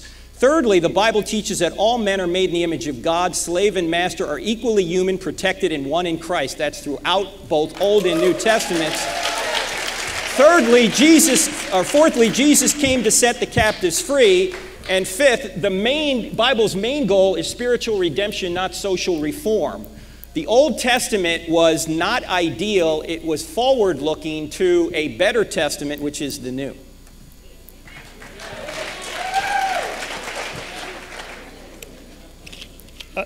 Nobody made that argument before. Christians justified slavery using the Old Testament. My point is, you can't be getting your morals from the Bible, and that's a good thing. It's a good thing you don't. It is not a good book. It is not. It is filled with embarrassingly bad commands that nobody today would obey. So what you've just seen is a spin doctoring of Scripture. Oh, they don't really mean slaves. They mean housekeepers. They were well kept. Baloney. That is not the argument that slave holders held 2 centuries ago. Michael, what happened? Michael, let me agree with you that many people have misinterpreted the text, but because people misinterpret why should you be the final arbiter when 2 centuries ago the leading theologians disagreed with you? Why are you right? People have misinterpreted all sorts of different scriptures over the years. Why is your interpretation now correct? What makes you right now? How do you know you're right now? 2 centuries from now, we'd be doing a completely different Michael, debate. how do you know right now gay marriage is a good thing? Evolution can change. Pretty soon it won't be a good thing. I can ask my gay friends, how do you feel about it? And they'll tell me, I want the same rights as you. Okay. And that's right. That's fair. That's just. That's moral, regardless of what a 4,000-year-old scripture written for an Iron Age farmer says. That's backwards. It's archaic. Every living human being in America has the same right to marry a person of the opposite sex. That right is universal to everybody. They have the right to marry the person they're in love with. But that's not the purpose for marriage in a society. The purpose of marriage is the problem with religion. Michael, it's backwards. Michael, the reason the government supports marriage is to perpetuate and stabilize society. It is that's not a problem anymore. We don't have a dearth of people. It's not to recognize romantic love. That's not the reason for it. I mean, I love my son, but I'm not going to marry him, and the government isn't going to recognize that. And really? That's your counter-argument? You would look to my friends in the eye and say, you do not have the same rights as I have. They do, Michael. Everyone has the same rights. I might marry my son. If you two guys in love, or you two women in love, I'm not going to grant you the same rights because I might run off and marry my son. Would you actually do that? Michael, they have this. Everyone has the same rights. Every person in America can marry somebody of the opposite sex. True or false? People do not. True gays or false? Don't want to marry somebody from the opposite sex. Well, it's not in their nature. They don't want to. If I want to marry 10 women, should I be able to? Okay. Where is this a problem? Where are people wanting to marry sheep and 10 women and so on? Where is this a problem? Where is this happening? But Michael, you are gay couples want to get married. They're in love. What's wrong with that? Where's the Christian charity? Where is your Christian charity? Michael, I'm telling you right now, you mark my words, in 5 to 10 years you will all agree with me. And you'll say, God loves all people. God loves gays. Questions, please. And then what you'll do is you'll say that Episcopalian minister who married couples, that was our guy. You watch. I'm right. Questions, you were on the wrong side of history on this one, folks. You are. You were on the slavery side 2 centuries ago. Questions, you were on the against women side a century ago. Now you're against gays, and you will change your mind. You will. Dr. Shermer, please. Questions. Questions for your The question is, do you finally now agree with me? Would you tell my friends they don't have the right to get married? Michael, for an evolved primate, you're doing a lot of moralizing over there. Oh yeah, absolutely. Absolutely. When you have friends that are in love and they got married because it's legal in Germany, Michael, I would not tell them they don't have the same rights. Michael, if you want to argue from anecdotes, I can do just the same because a friend of mine grew up right next to me. He got involved in the homosexual lifestyle. Everybody encouraged him to do it. We buried him at the age of 36. What is the homosexual lifestyle? What is that? What do you think that is? We're before a conservative audience here, an adult audience. I'm not going to go into that. What you're talking about here is just like the black lifestyle or the Jewish lifestyle. It's the same bigotry. Michael, it's ugly bigotry. Stop saying these things about gay people. Michael, they're not true.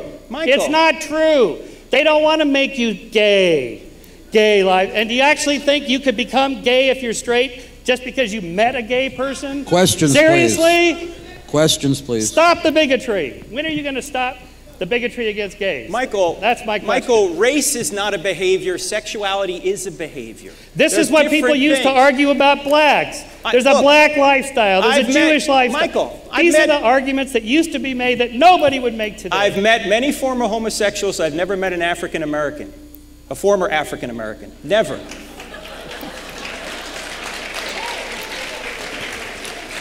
Listen, people used to argue that women were too emotional and unstable to run companies and run countries. That was wrong. That was a bad idea. It turns out that's false. This is how our moral values change. Most of them, we debunk these idiotic ideas we hold about other people. That's what we're going through right now. Questions, please. We have 5 minutes. Well, I think I formed my question in the form of an answer, like Jeopardy. All right. So, if it's not in the Bible, obviously you can't do research about it. So, when you personally face a moral conundrum, whatever it is, with your family, friends, or business, or whatever, how do you decide? Probably the same way you do. I mean, I may look at the Bible if it's going to give me some moral insight in a particular regard.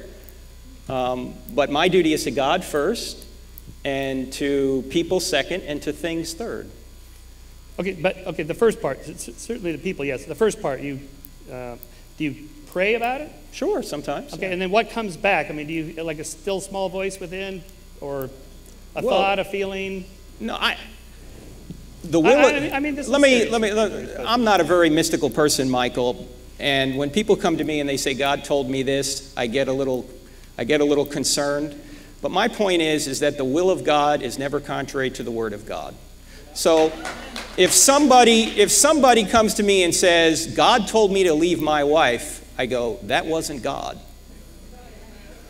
Well, okay, but if a woman came to you and said, you know, my husband is beating me and I'm afraid he's going to kill me and God told me to leave him, you wouldn't say, no, that's not God. Well, you would make a decision based on the context. Yeah, now you're bringing some different information into it, and now I would say, yes, we need to protect you. It's all information. If your friend goes, well, I'm just tired and bored of marriage, then yeah, of course you go, hey, come on, dude, that's not cool. That's right. If it's, he's going to kill me, yeah, you should leave him. Mm-hmm. Okay, so Agreed. It's all people. There's no God in there. It's all people in context. Right, but in order to adjudicate between different moral ideas, between our society and, say, the Nazi society, there needs to be something beyond both societies that is the best standard that one society is closer to than the other, correct? Okay, but how do you know, even if that's true, there's some outside, how do you get to it? Mike, I don't know why you're asking that question, because you already know basic right and wrong. So why are you asking the question, how do you know that torturing babies for fun is... You know it, I know it. And secondly, you should be the one asking yourself that question, because if you're just a moist robot, a molecular machine, why should you believe anything you think? The power of electric meat, it's a beautiful thing. Well, no, really, honestly, Michael, I want to know. I honestly want to know. I get to ask you a question. Oh, sure. If there's an outside source up there, how do you access it? I mean, this is a serious question, not a mystical thing, but like through prayer, the still small voice, you have a sense. Reading the Bible, meditation. I get advice from other people who are further down the road than I am, and many people in here will disagree with me. I've never had God say a word to me. Never had an audible voice. None of that. Maybe I'm just not that kind of person, but. God has given us creation, conscience. I have a conscience. We all have a conscience. And I think he's given us Christ through his word. When you have creation, conscience, and Christ, you have some objective rules for living, and you have a purpose for life. There's no purpose in atheism, so how can there be right or wrong? There's no direction First of all, there's no such thing as atheism as a thing. It's just we don't believe in God, end of story. What do you believe in? I believe in rights, I believe in freedoms and liberty and justice, and so I believe in all sorts of things. And all those things you have to steal from a theistic worldview to... No, these come from the Enlightenment. These come from secular Enlightenment philosophers who created in the late 18th century the idea of rights, that we're born with rights. We get them as human. That does not come from the Bible. It comes from people like Jefferson and Locke and Hume and Kant and so on. These are secular Enlightenment philosophers. Michael, Kant was a believer. Well, okay. These sort of deistic, but they're not getting it from the Bible. You have a minute to ask questions. Okay, so it's almost like, you're familiar with Mormonism, where, Joseph Smith got a revelation from God just about the time he started this affair with this woman down the street. The polygamy was okay. And then that spread for a while, and that was the thing. And then when Utah wanted to become a state in 1896, they suddenly got a new revelation from God saying, you know what, this polygamy thing, bad idea. And they had the same kind of revelations about blacks being in the priesthood in the 1970s when they collided with the civil rights revolution. This is what happens when religions collide with changing moral values. They change. Are you going to change? I will change if I misunderstand something, of course, but I don't think Mormonism is true because there's no evidence that it's true. Golden plates are not a miracle. I can make golden plates in my garage. Well, I think that's how it happened. Yeah, I do too. But, okay. Our time is up.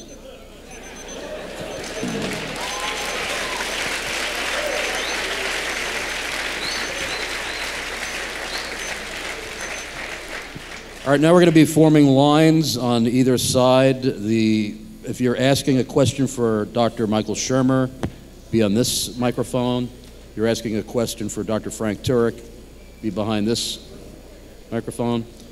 And please remember that you are asking questions, and they're to be no longer than 30 seconds. All right, ladies and gentlemen. We're first going to have a question for Dr. Frank Turek. He is going to have 2 minutes to answer the question, and then Dr. Michael Shermer will have 1 minute to respond. After you ask your question of 30 seconds or less, please go to the end of the line immediately or be seated because there are no follow-up questions. Oh, sorry. So for the sake of argument, let's say objective morality exists, there's a God, he has those rules played out for us. My question to you is how as humans, so you had a picture of Hitler and Mother Teresa up on the board. Those are two very devout Christians. Hitler's, if you read Mein Kampf, Hitler, a lot of his ideologies should come from the Bible. As a Jew, I know this very well. And well, hold on. Hitler a Christian? Do you think Hitler was seriously worshiping a Jew? Hitler was very much Christian. His beliefs were, as a devout Jew, I've been to the Holocaust Museum many times. You can go there yourself. They have lots of articles about how Hitler... So your question was, is Hitler a Christian? And the answer is no. I'll ask my question, if that's okay. Next question, please. Let me get the question out. Touchy subject, I'll continue. So, we can't know these rules without some form of interpretation. We're humans. That's the thing. We're not perfect beings. We have to interpret these rules. So you like to use that word, so I'll use the word yourself. How do we adjudicate between your interpretation of these objective morality and, let's say, my interpretation, or Mother Teresa's, or Hitler's interpretation of these objective morals? Well, you use common sense principles, but what you're getting at here is how we know anything. Okay? Reality is that which is. Metaphysics is what is that which is. Epistemology is how we know that which is. And if you notice, Michael Shermer and I are differing over, I'm talking about what actually is. What is this particular moral law out there? And Michael's talking about how we know it. He's a step up. He's not dealing with the key question. Where does morality come from? Objective moral laws. Linguistics is how we communicate, and hermeneutics is how we know what's communicated. And how do we know? Just like we know when somebody says something to you. You use common sense principles. Like if I say to you, this MacBook Pro cost me an arm and a leg, you know that's a metaphor. You don't think I'm a double amputee, right? When the Bible says Jesus is the door, you don't think he has hinges. You think that is a metaphor for Jesus is the way to salvation. So sometimes it can be hard to figure out, admittedly, but that's true in all human communication. It can be hard to figure out what the communicator is saying. But in the Bible, I think the main things are the plain things, and the plain things are the main things. Dr. Shermer, you have a minute to respond? Yep. Well, first of all, Hitler was Catholic. Whether he was serious about it or not, who knows? Most politicians use religion to whatever extent they can for power. I don't think the Nazi movement was either theist nor atheist. It was based in a sort of anti-Enlightenment, blood and soil, race-based utopian idea that was just a bad idea that hopefully will never rise again. All right, we have a question now for Dr. Michael Shermer. He has 2 minutes to respond. Dr. Shermer, I have a question for you. You say that science is used to make moral decisions. So you used as an example the Jews in World War II, that they didn't want to get killed, and there were so many slaughtered that you realized that that's wrong. So you must realize that 50 million children in the womb have been slain since 1970s. They didn't want to be killed. They were bleeding. They were hurt. They came out dead. So surely you don't believe in abortion, right? Okay, so I deal with abortion in the moral arc. Clearly, this is a complex and hard issue for anybody on either side. If you take this perspective, you could look at, instead of the moral arc bending toward justice, like Dr. King said it was, it's bending backwards with the death of fetuses. Okay, so here we have a conflict between the rights of the woman, the mother, and the rights of the fetus. I don't think it's easily resolvable one way or the other. I come down, I'm pro-choice, personally against abortion, but I'm pro-choice. I slightly favor the rights of an adult woman for her reproductive rights for several reasons, not the least of which is for thousands of years men have lorded it over women by controlling their reproductive rights. So one of the shifts toward more rights for more people is to get men to quit trying to control women by having them control their reproductive rights. That's been one of the big movements. That said, it's a fair point. If you do it, you shouldn't do it lightly. I'd rather it not be done at all. The long-term solution is prosperity, education for women, access to birth control. You decline the amount of unwanted pregnancies, and therefore you eliminate the abortion problem through technology.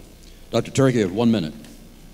Yeah, you want men not to put pressure on women, make abortion illegal, then they can't. Secondly, I've noticed on every college campus I go to, atheists complain about the God of the Old Testament.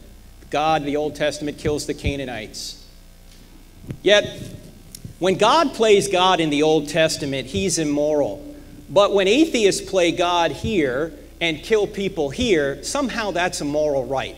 Can anyone justify that for me? We have a question now for Dr. Frank Turek. Yes. Your criticism of science is that there is no materialistic explanation of morality. But theism makes the truth claim of knowing right from wrong. Is it not then the theistic burden of proof to tell us which religion is true and which are false? To be a theist is to be atheist to all gods but your own. I don't know if that's a question. What's the question? The question is it not your burden of proof to tell us which religions are true and which are false? Well, yeah, I think that's wise to try and figure out which worldview is true and which isn't. Michael thinks his materialistic worldview is true. I don't think it is. I think he can't even justify morality. He can't justify reason. He can't even justify the ability to do science. Again, because if we're molecules in motion, none of those things actually exist, or we couldn't do science if we're just molecular machines. I think, yes, you ought to give evidence for your worldview. That's what I try and do through books. And the Bible actually tells us to do that. The Bible actually says, always be ready to give an answer. Jesus says, love the Lord your God with all your heart, soul, strength, and mind. The prophet Isaiah says, come let us reason together. Paul says, I'm set in defense of the gospel. Paul also says, let's destroy arguments and take every thought captive to Christ. So contrary to what most people think, Christianity is a worldview built on reason. You get evidence that it's true, and then you trust in the object of that evidence. Christianity is not blind faith. Atheism's blind faith. You have 1 minute. Dr. Shermer.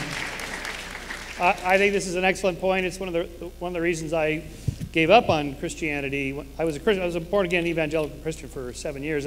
One of the things that bothered me about it is when I started to study other people and other groups, other religions, other cultures, and so on, all of whom were as confident as I was that they were right. So that got me thinking, well, what are the chances that I happen to have picked the right one, which is completely determined by where I was born and raised and surrounded by Christians and so forth. And they're all wrong, all of them, all 10,000 other religions in the world. They're all wrong, and I happen to get the right one. That seemed to me a little too egocentrical. All right, we have a question for Dr. Frank Turek. Yes, thank you. Be it God or evolution that gave man free will, your opinion of the theory that science and evolution are an all-encompassing result of the universe's expression of that free will. I'm not sure that was a question, sir. I didn't quite get it. Can you rephrase it? In other words, be it molecules or biology, evolution, it came together. Yeah. And it functions. Right. In a free will. Now, be that free will a gift of God or a gift of evolution, how do you think of free will? How does free will, man's free will, we have the play into ability. this? We have the ability to choose between choices within certain limitations. I can't choose to jump 60 feet in the air, obviously. But in the Christian worldview, there's a material realm and an immaterial realm. And the immaterial realm deals with laws of logic and consciousness and laws of morality and even laws of nature. In the materialistic worldview, everything's molecules, everything's material, everything's governed by the laws of physics.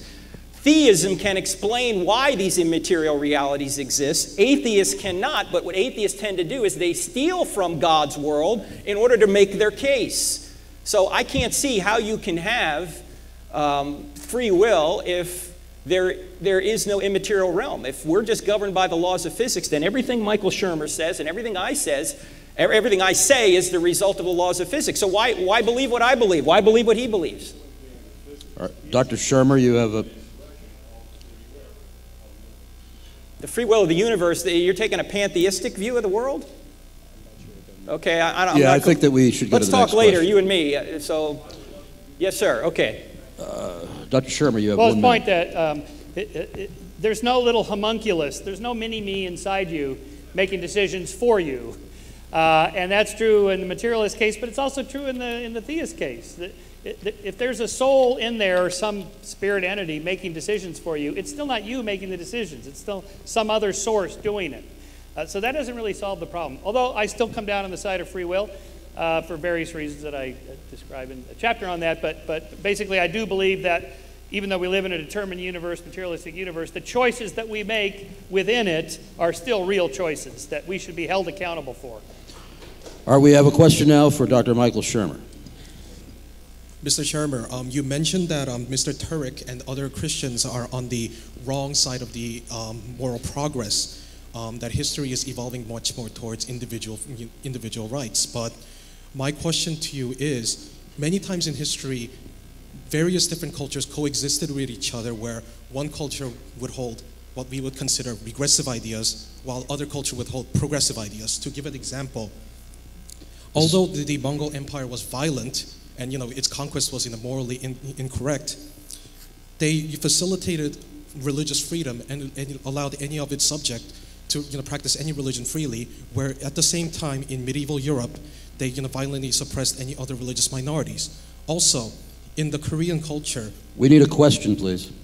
Yes, I'm getting to it. Well, it's a 30-second question. My apologies. So in light of those two cultures, coexisting with one another, wouldn't you say that our supposed march to progress is just simply that we are the militaristic and the cultural victor of our time? Yeah. So I had a hard time hearing some of that, but the idea of the moral arc is that yes, of course, you can have coexisting societies, groups, civilizations, nations, whatever, and as long as they don't bother each other, to each their own, and we all live in peace. Unfortunately, that's not the way the real world works. Too many people moralize about their beliefs, that you are standing in the way of us reaching utopia, and therefore we must put an end to you. We have to get you out of the way. And that's how, not just religions, but Marxist ideologies is another example of it. Any kind of collectivist ideology of any kind leads to that kind of moralizing and violence against individuals, and that's where the problem is. Again, I don't have any problem. All the Muslims I know are nice people. But clearly we can see in the daily news there's plenty that are not like that. That's what worries me, is those that turn to violence. Dr. Frank Turek, you have 1 Michael, minute. do you in any way abhor the violence and threats that were rained down against the Indiana pizzeria who said they wouldn't bake a gay cake? What? Okay, I don't think the big cake thing is all that it's been made up to be. I think this happened one example. If you were a Jewish baker and a neo-Nazi couple came in and said, we'd like you to make a cake, we're getting married, and put Hitler and a swastika on it, I think they should have the right to say, no, thank you, I'm not going to do it. So to this extent, I slightly favor on the side of the Indiana baker to say, no, thank you. Only slightly, because I believe in individual freedom and market freedoms, but admittedly, sometimes the law has to be pretty strong to put an end to things that are immoral, like slavery. It took a war and 650,000 dead Americans to put an end to slavery here. I don't think it would have ended peacefully on its own. It took Kennedy to send the federal troops to desegregate the South. It took Johnson to send federal troops for Dr. King to get from Selma to Montgomery. They wouldn't have made it otherwise without the federal troops armed against the bigots and racists there. Sometimes you have to come down on the side of what's right, sometimes with guns. Due to the time restraints that Stony Brook University has placed on us, we're going to have to limit this question and answer session to only one more question from each of our debaters. Apologize, but we have no choice in this matter.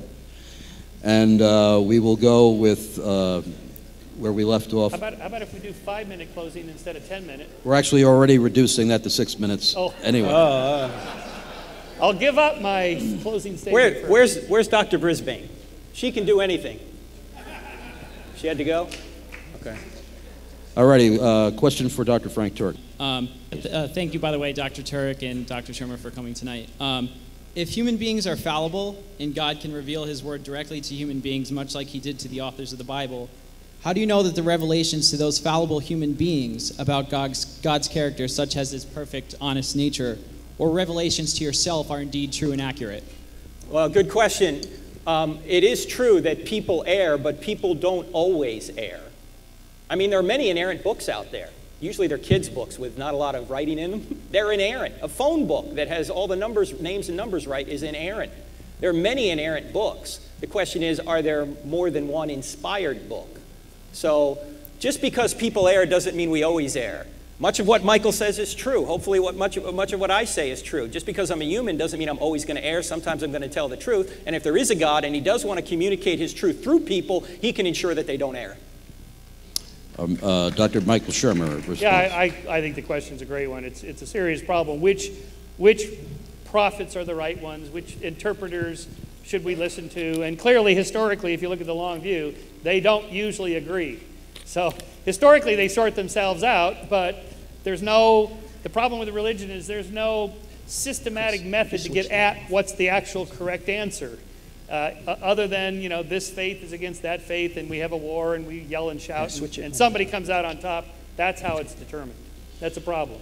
And our final question for Dr. Michael Shermer. It's not the final question. Stony Brook has allowed us 2 more questions. 2 more questions. 2 more questions each.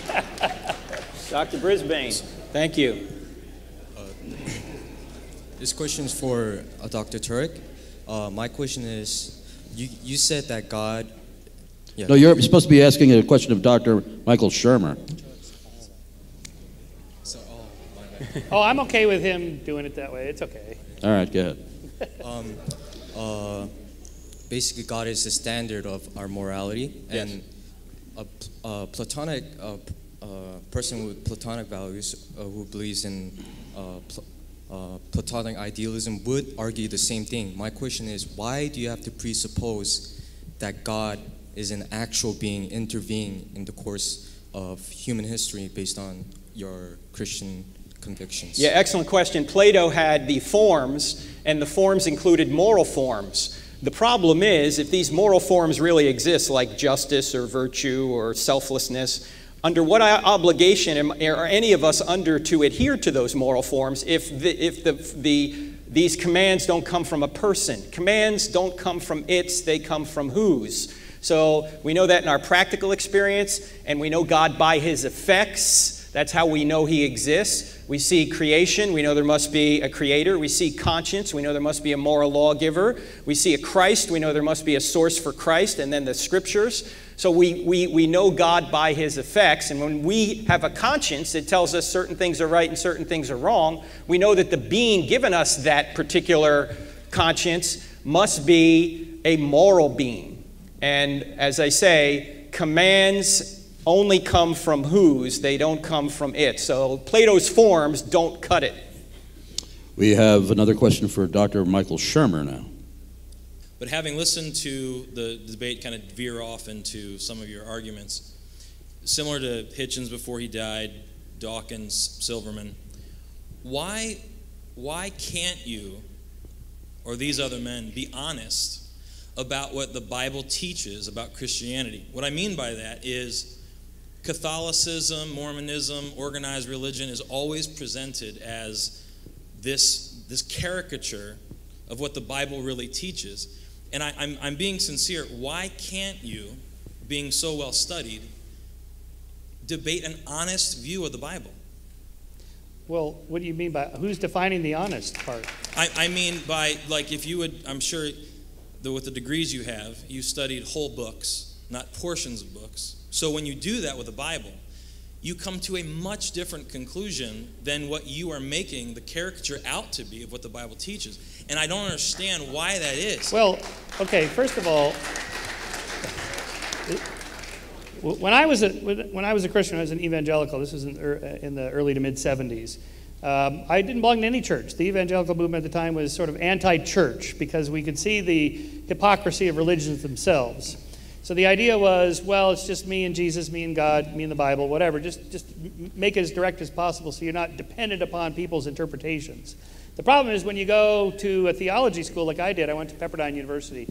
It's a Church of Christ school. So you start taking classes in the Old Testament, the New Testament, the life of Jesus, and so forth. And it's nothing but interpretations. It's this theologian says this theologian says that. Catholics say this, the Baptists say that, the Presbyterians say this. And you go down that road. This is the problem, is that, well, that previous question, who's doing the interpreting?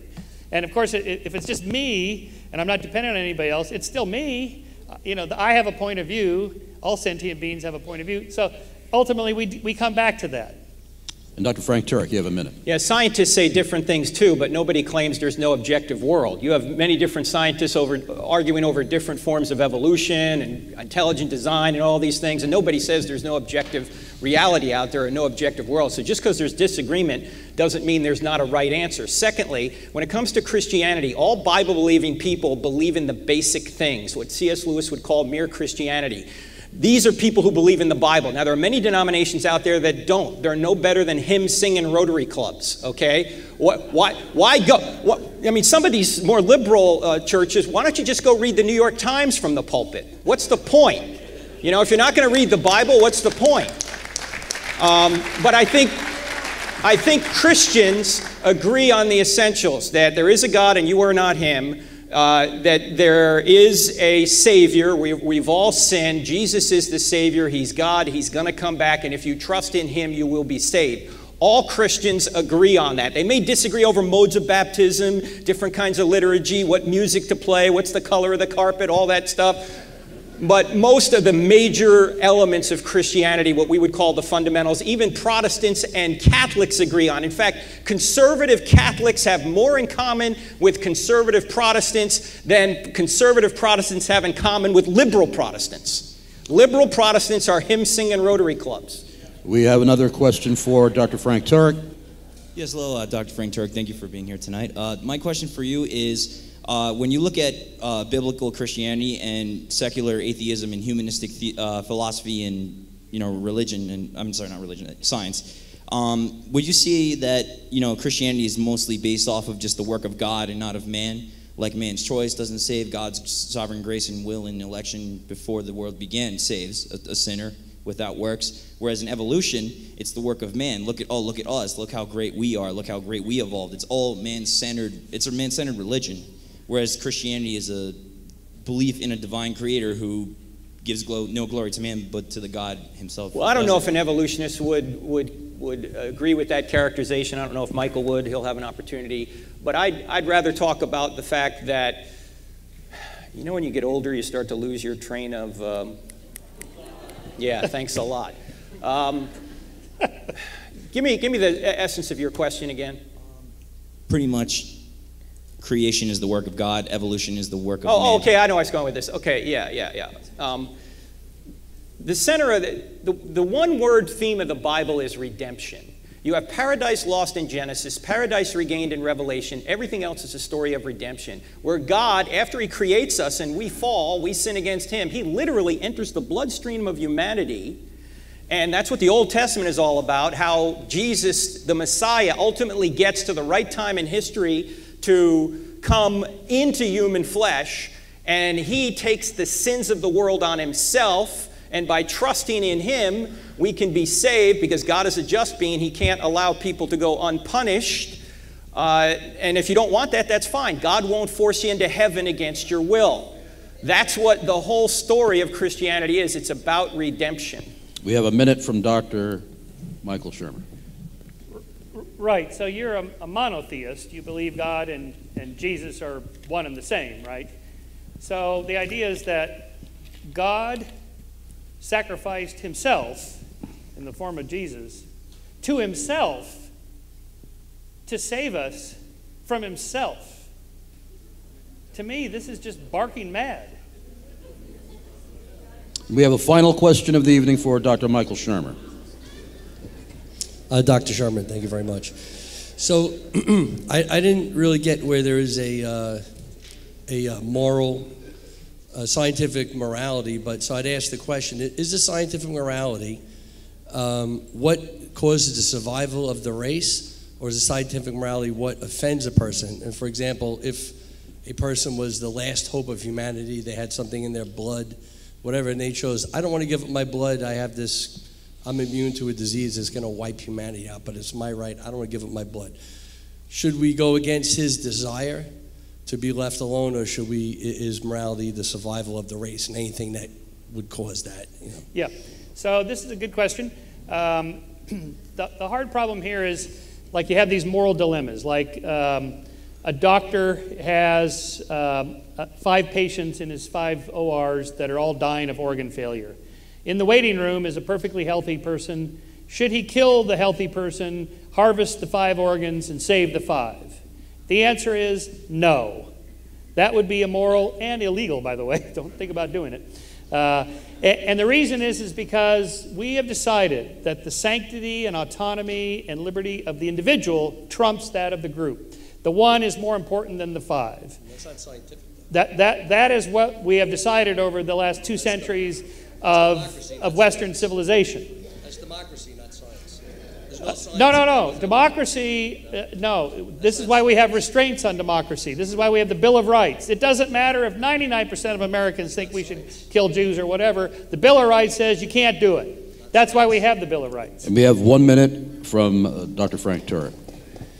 Well, I think a strength of Michael's book is he deals with these moral dilemmas in there, and he has a lot of different scenarios. I highly encourage you to get it and read it because he really gets into depth on a lot of the scholarship there, so it's a very good aspect of Michael's book. But let me point out one thing about dilemmas. Dilemmas don't prove morality's relative. Dilemmas prove morality's absolute or objective because, you know, the old life raft thing, you know, if you got 3 people on a life raft, it's only fit for 2. If you don't pull somebody off, you don't push somebody off, everyone's going to die. What do you do? Or the same scenario that Michael just gave. The only reason it's the dilemma is because you know how valuable life is. In an evolutionary worldview, you'd push everybody off. Who cares? It doesn't matter. We're all just overgrown germs anyway. What's the point? So dilemmas actually prove that there is an objective morality, and if there's an objective moral law, there must be an objective moral lawgiver. Well, now it's time for our closing statements, and since Dr. Turek had his turn to go first with the opening statements, we're going to allow Dr. Michael Shermer to begin first with the closing statements. You have 6 minutes. Hey, Chris, could you give him 10? No, let's just do, I don't have 10, it's 5. All right, 5 is fine. Yeah. I have a prepared one, so it may take me a little longer, but all right. I'll go as fast as I can. Jersey. I'll tell you what, if you go first, then I can put together my... Sure, that's fine. You go first. I'll be happy to do that. Yep. Is that okay? Yes, this is already proven to be a day without laws, so go ahead.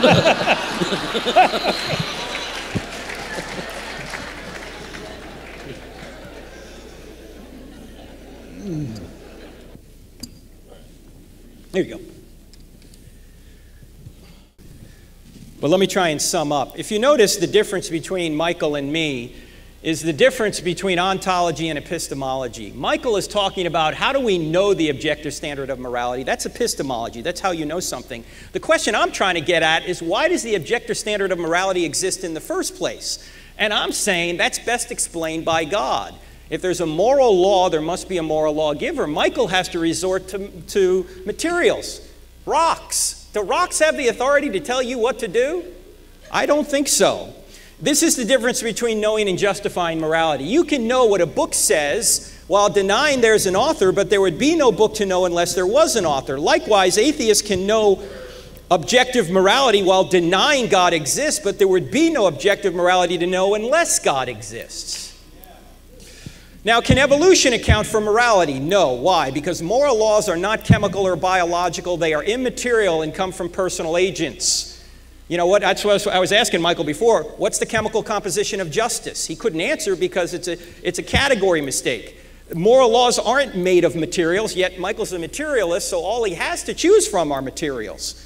Chemistry and biology are descriptive, not prescriptive. Evolution describes what does survive, not what ought to survive. Why humans? And which humans? Why not the Nazis rather than us? Should we rape to survive? I mean, if it's all about survival, you can survive and get your genes in another person by raping them. Should you do that? Also, should we murder the weak to help others to survive? Michael, to his credit, said no, but that's exactly what Hitler did using natural selection as his principle, Darwinian natural selection. And since evolution is a process of change, then morals must change. Rape may one day be considered good. Michael kept asking me, when are you going to change? When are you going to change? Well, I might change, but that doesn't mean I change for the better. And finally, why cooperate when not cooperating helps you survive? Michael talked, well, you got to cooperate to have a society. What if I'm Stalin and I got a lot of power and I don't need to cooperate? I can kill 20 million people and get what I want. Why should I care if there's no God or no judgment when I'm dead? In fact, Darwin had a great doubt about his whole theory of macroevolution, and I've been trying to get Michael to answer the question, if you're just molecular machine, or if you're just a molecular machine, or if your molecules in motion, a moist robot, why should you trust anything you believe? Darwin had a similar doubt. Here's what he said. With me, the horrid doubt always arises whether the convictions of man's mind, which has been developed from the mind of lower animals, are of any value or at all trustworthy. Would anyone trust in the convictions of a monkey's mind, if there are any convictions in such a mind? Why should you believe your mind if it's put together by these random blind processes? In fact, my friend John Lennox puts it this way. He asks scientists, he says, tell me about how do you do science? And they normally come up, they say, well, I got this amazing machine. He goes, no, forget the machine. I'm talking about how do you do science here? He goes, oh, you mean with my mind? I mean my brain? Yeah, he says, tell me about the brain, Lennox asked the scientist. Tell me, how did you get it? And the scientist will say, well, my brain is the product of unintelligent processes that had no direction, and they just brought my brain together. And Lennox says, and you trust it? In fact, we know that these things which are immaterial exist. Minds, laws of logic, laws of mathematics, laws of nature. The very laws that you need to do science are immaterial. I mean, the law of gravity is immaterial. We can see its effect, but it's not a physical thing. It affects physical things, but it's not a physical thing itself. The laws of morality, love, and justice, these are all immaterial things that can't be explained by molecules in motion. In fact, Michael called Christianity a superstition. No, you know what the superstition is? It's atheism. That's the superstition, because you are not just a physical body, a mere molecular machine. That's a superstition called atheism. In fact, that my friend Ed Fraser, who wrote the book The Last Superstition, makes this point. This is superstitious to believe everything's materials, because we know there are several things that aren't material. They're immaterial. In fact, I wouldn't even be able to talk here, and you wouldn't even be able to understand what I'm saying if we weren't trafficking in these immaterial laws of logic that aren't made of molecules. The truth is, you are a soul with a physical body. Now, he might say, well, if you damage your brain, you won't have a mind. True. If I damage my router, I won't have a Wi-Fi signal. But the router and the Wi-Fi signal are not the same. The router is the instrument through which the Wi-Fi signal is transmitted. They're two different things. Similarly, the brain is the instrument through which you have a mind, and if you damage the brain, you won't have a mind. However, the brain itself is not the complete source of your mind.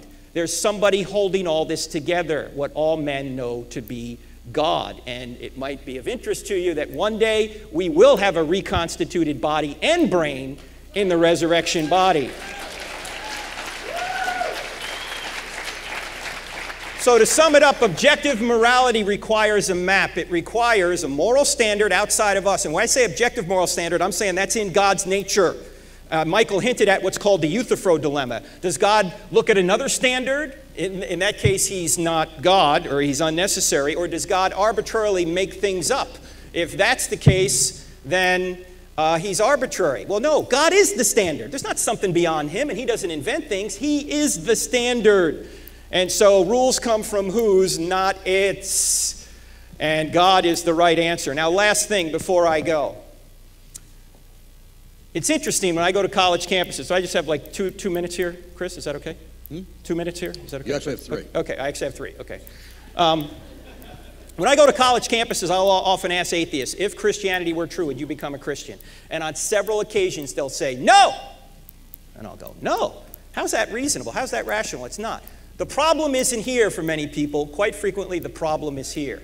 I can tell you this, that the elephant in the room is not evidence. The elephant in the room is morality and accountability. People don't want there to be a God because they want to be God. They want to go their own way. See, and I have that problem sometimes too. It's inconvenient for God to exist when I want to do something I know I shouldn't do. The problem is many of us are on a happiness quest. We're not on a truth quest. If you want to have ultimate happiness, though, you got to go straight through truth. Now here's the ironic thing. This is the very ironic thing. The very people who are shying away from God because of morality, yeah, God does create a problem for morality, but you know what? God is the only solution to morality. In fact, let me explain what I mean. You see, we have a relative moral standard in our mind, from the moral giant Mother Teresa down to the moral midget Hitler. And next to Hitler, we put criminals. We know they're not quite as bad as Hitler, but they're bad. And then next to criminals, we put all the immoral people we all know. You know, our immoral friends and relatives who aren't quite as good as we are, because our picture's right here next to Mother Teresa, right? And then if we believe in heaven and hell at all, we arbitrarily draw a line in the sand and we say, these are the bad people, they're going to hell, and we're the good people, we're going to heaven. That's what we think.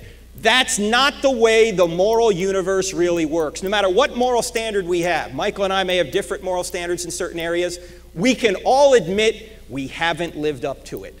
None of us have. None of us have lived up to the moral standard. And the problem here is the line does not run up and down. We shouldn't be comparing ourselves to one another. The actual line runs across the top, and all of us have fallen short of that standard. And what Christ did is he came and he lived the perfect life in our place.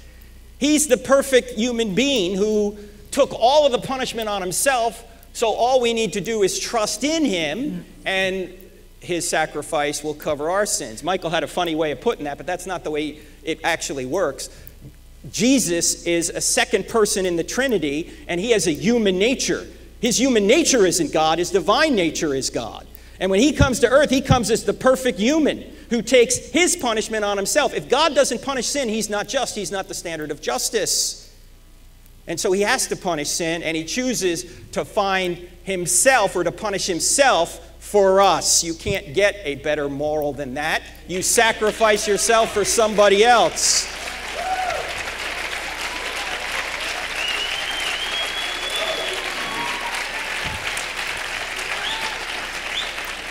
So the purpose of his life was to be punished in your place. His life was a gift to you. Have you received his gift? If not, why not? Why wouldn't you?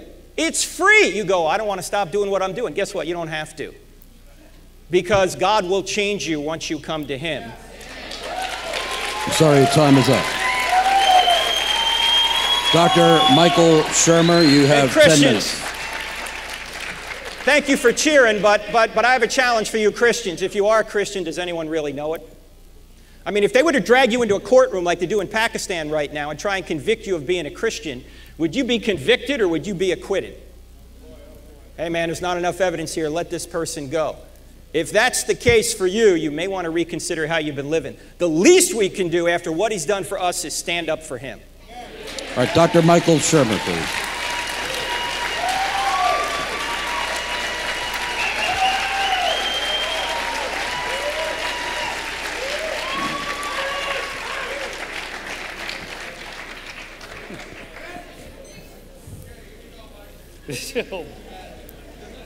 Are we in church? Oh, my God.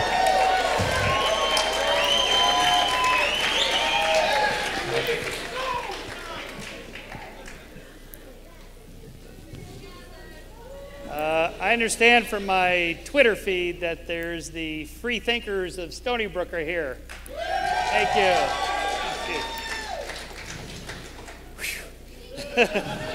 I got somebody on my side. Oh boy.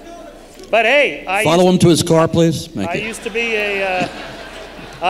a born again Christian, so I figure if I'm wrong now, I'm still in, right? Because according to this religion, I can reconvert back at the last moment.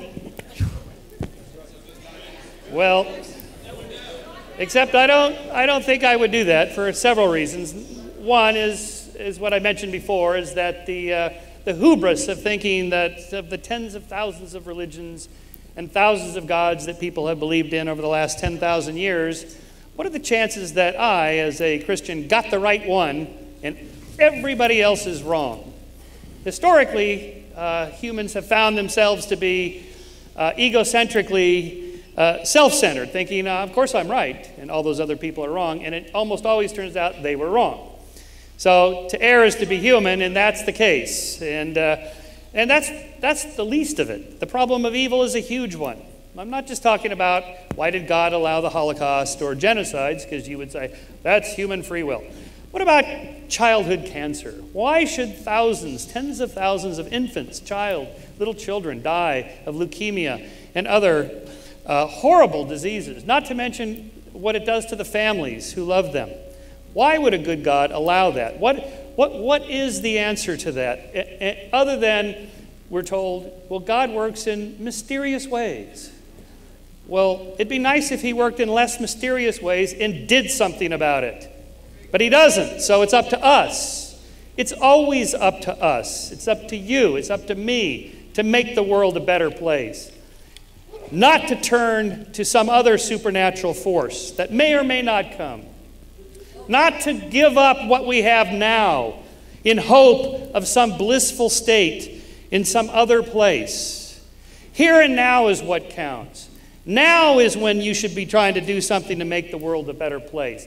Now is the time to make your relationships count with other people, not in some other world where this is a mere prepping stage for the next life. It's this life that counts, regardless of whether there's another life or not.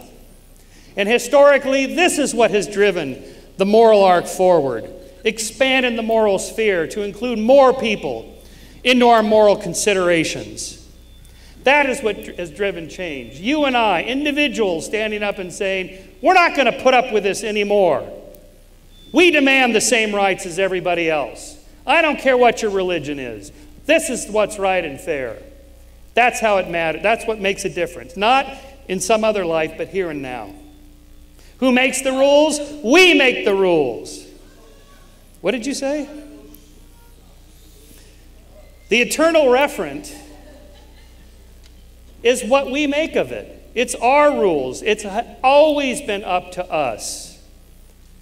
100 years ago, you would think very differently about blacks and Jews and women than you do now. What happened? There's no new biblical scriptures that have come down on high through some prophet. No theologian has discovered a new way to interpret the Old or New Testament that said, thou shalt not enslave thy fellow man. It's not in there. Thou shalt not oppress women or blacks. It's not in there. It didn't come from religion. It never comes from religion. It comes from you and I. It comes from oppressed people saying, enough, stop it.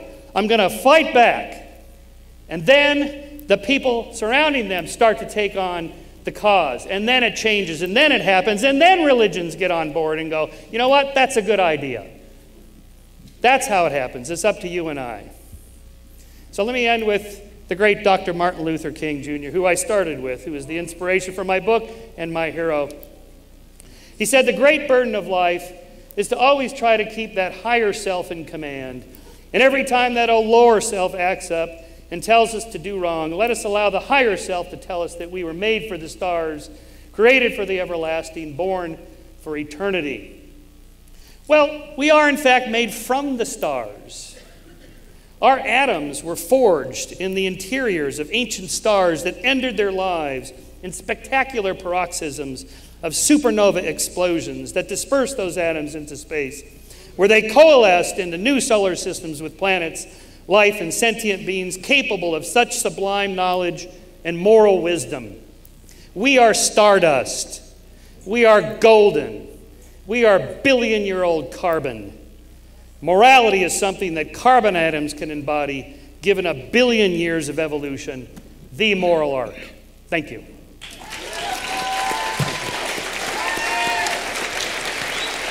Thank you. Before I invite the founders of New York Apologetics up on stage, let's have a round of applause.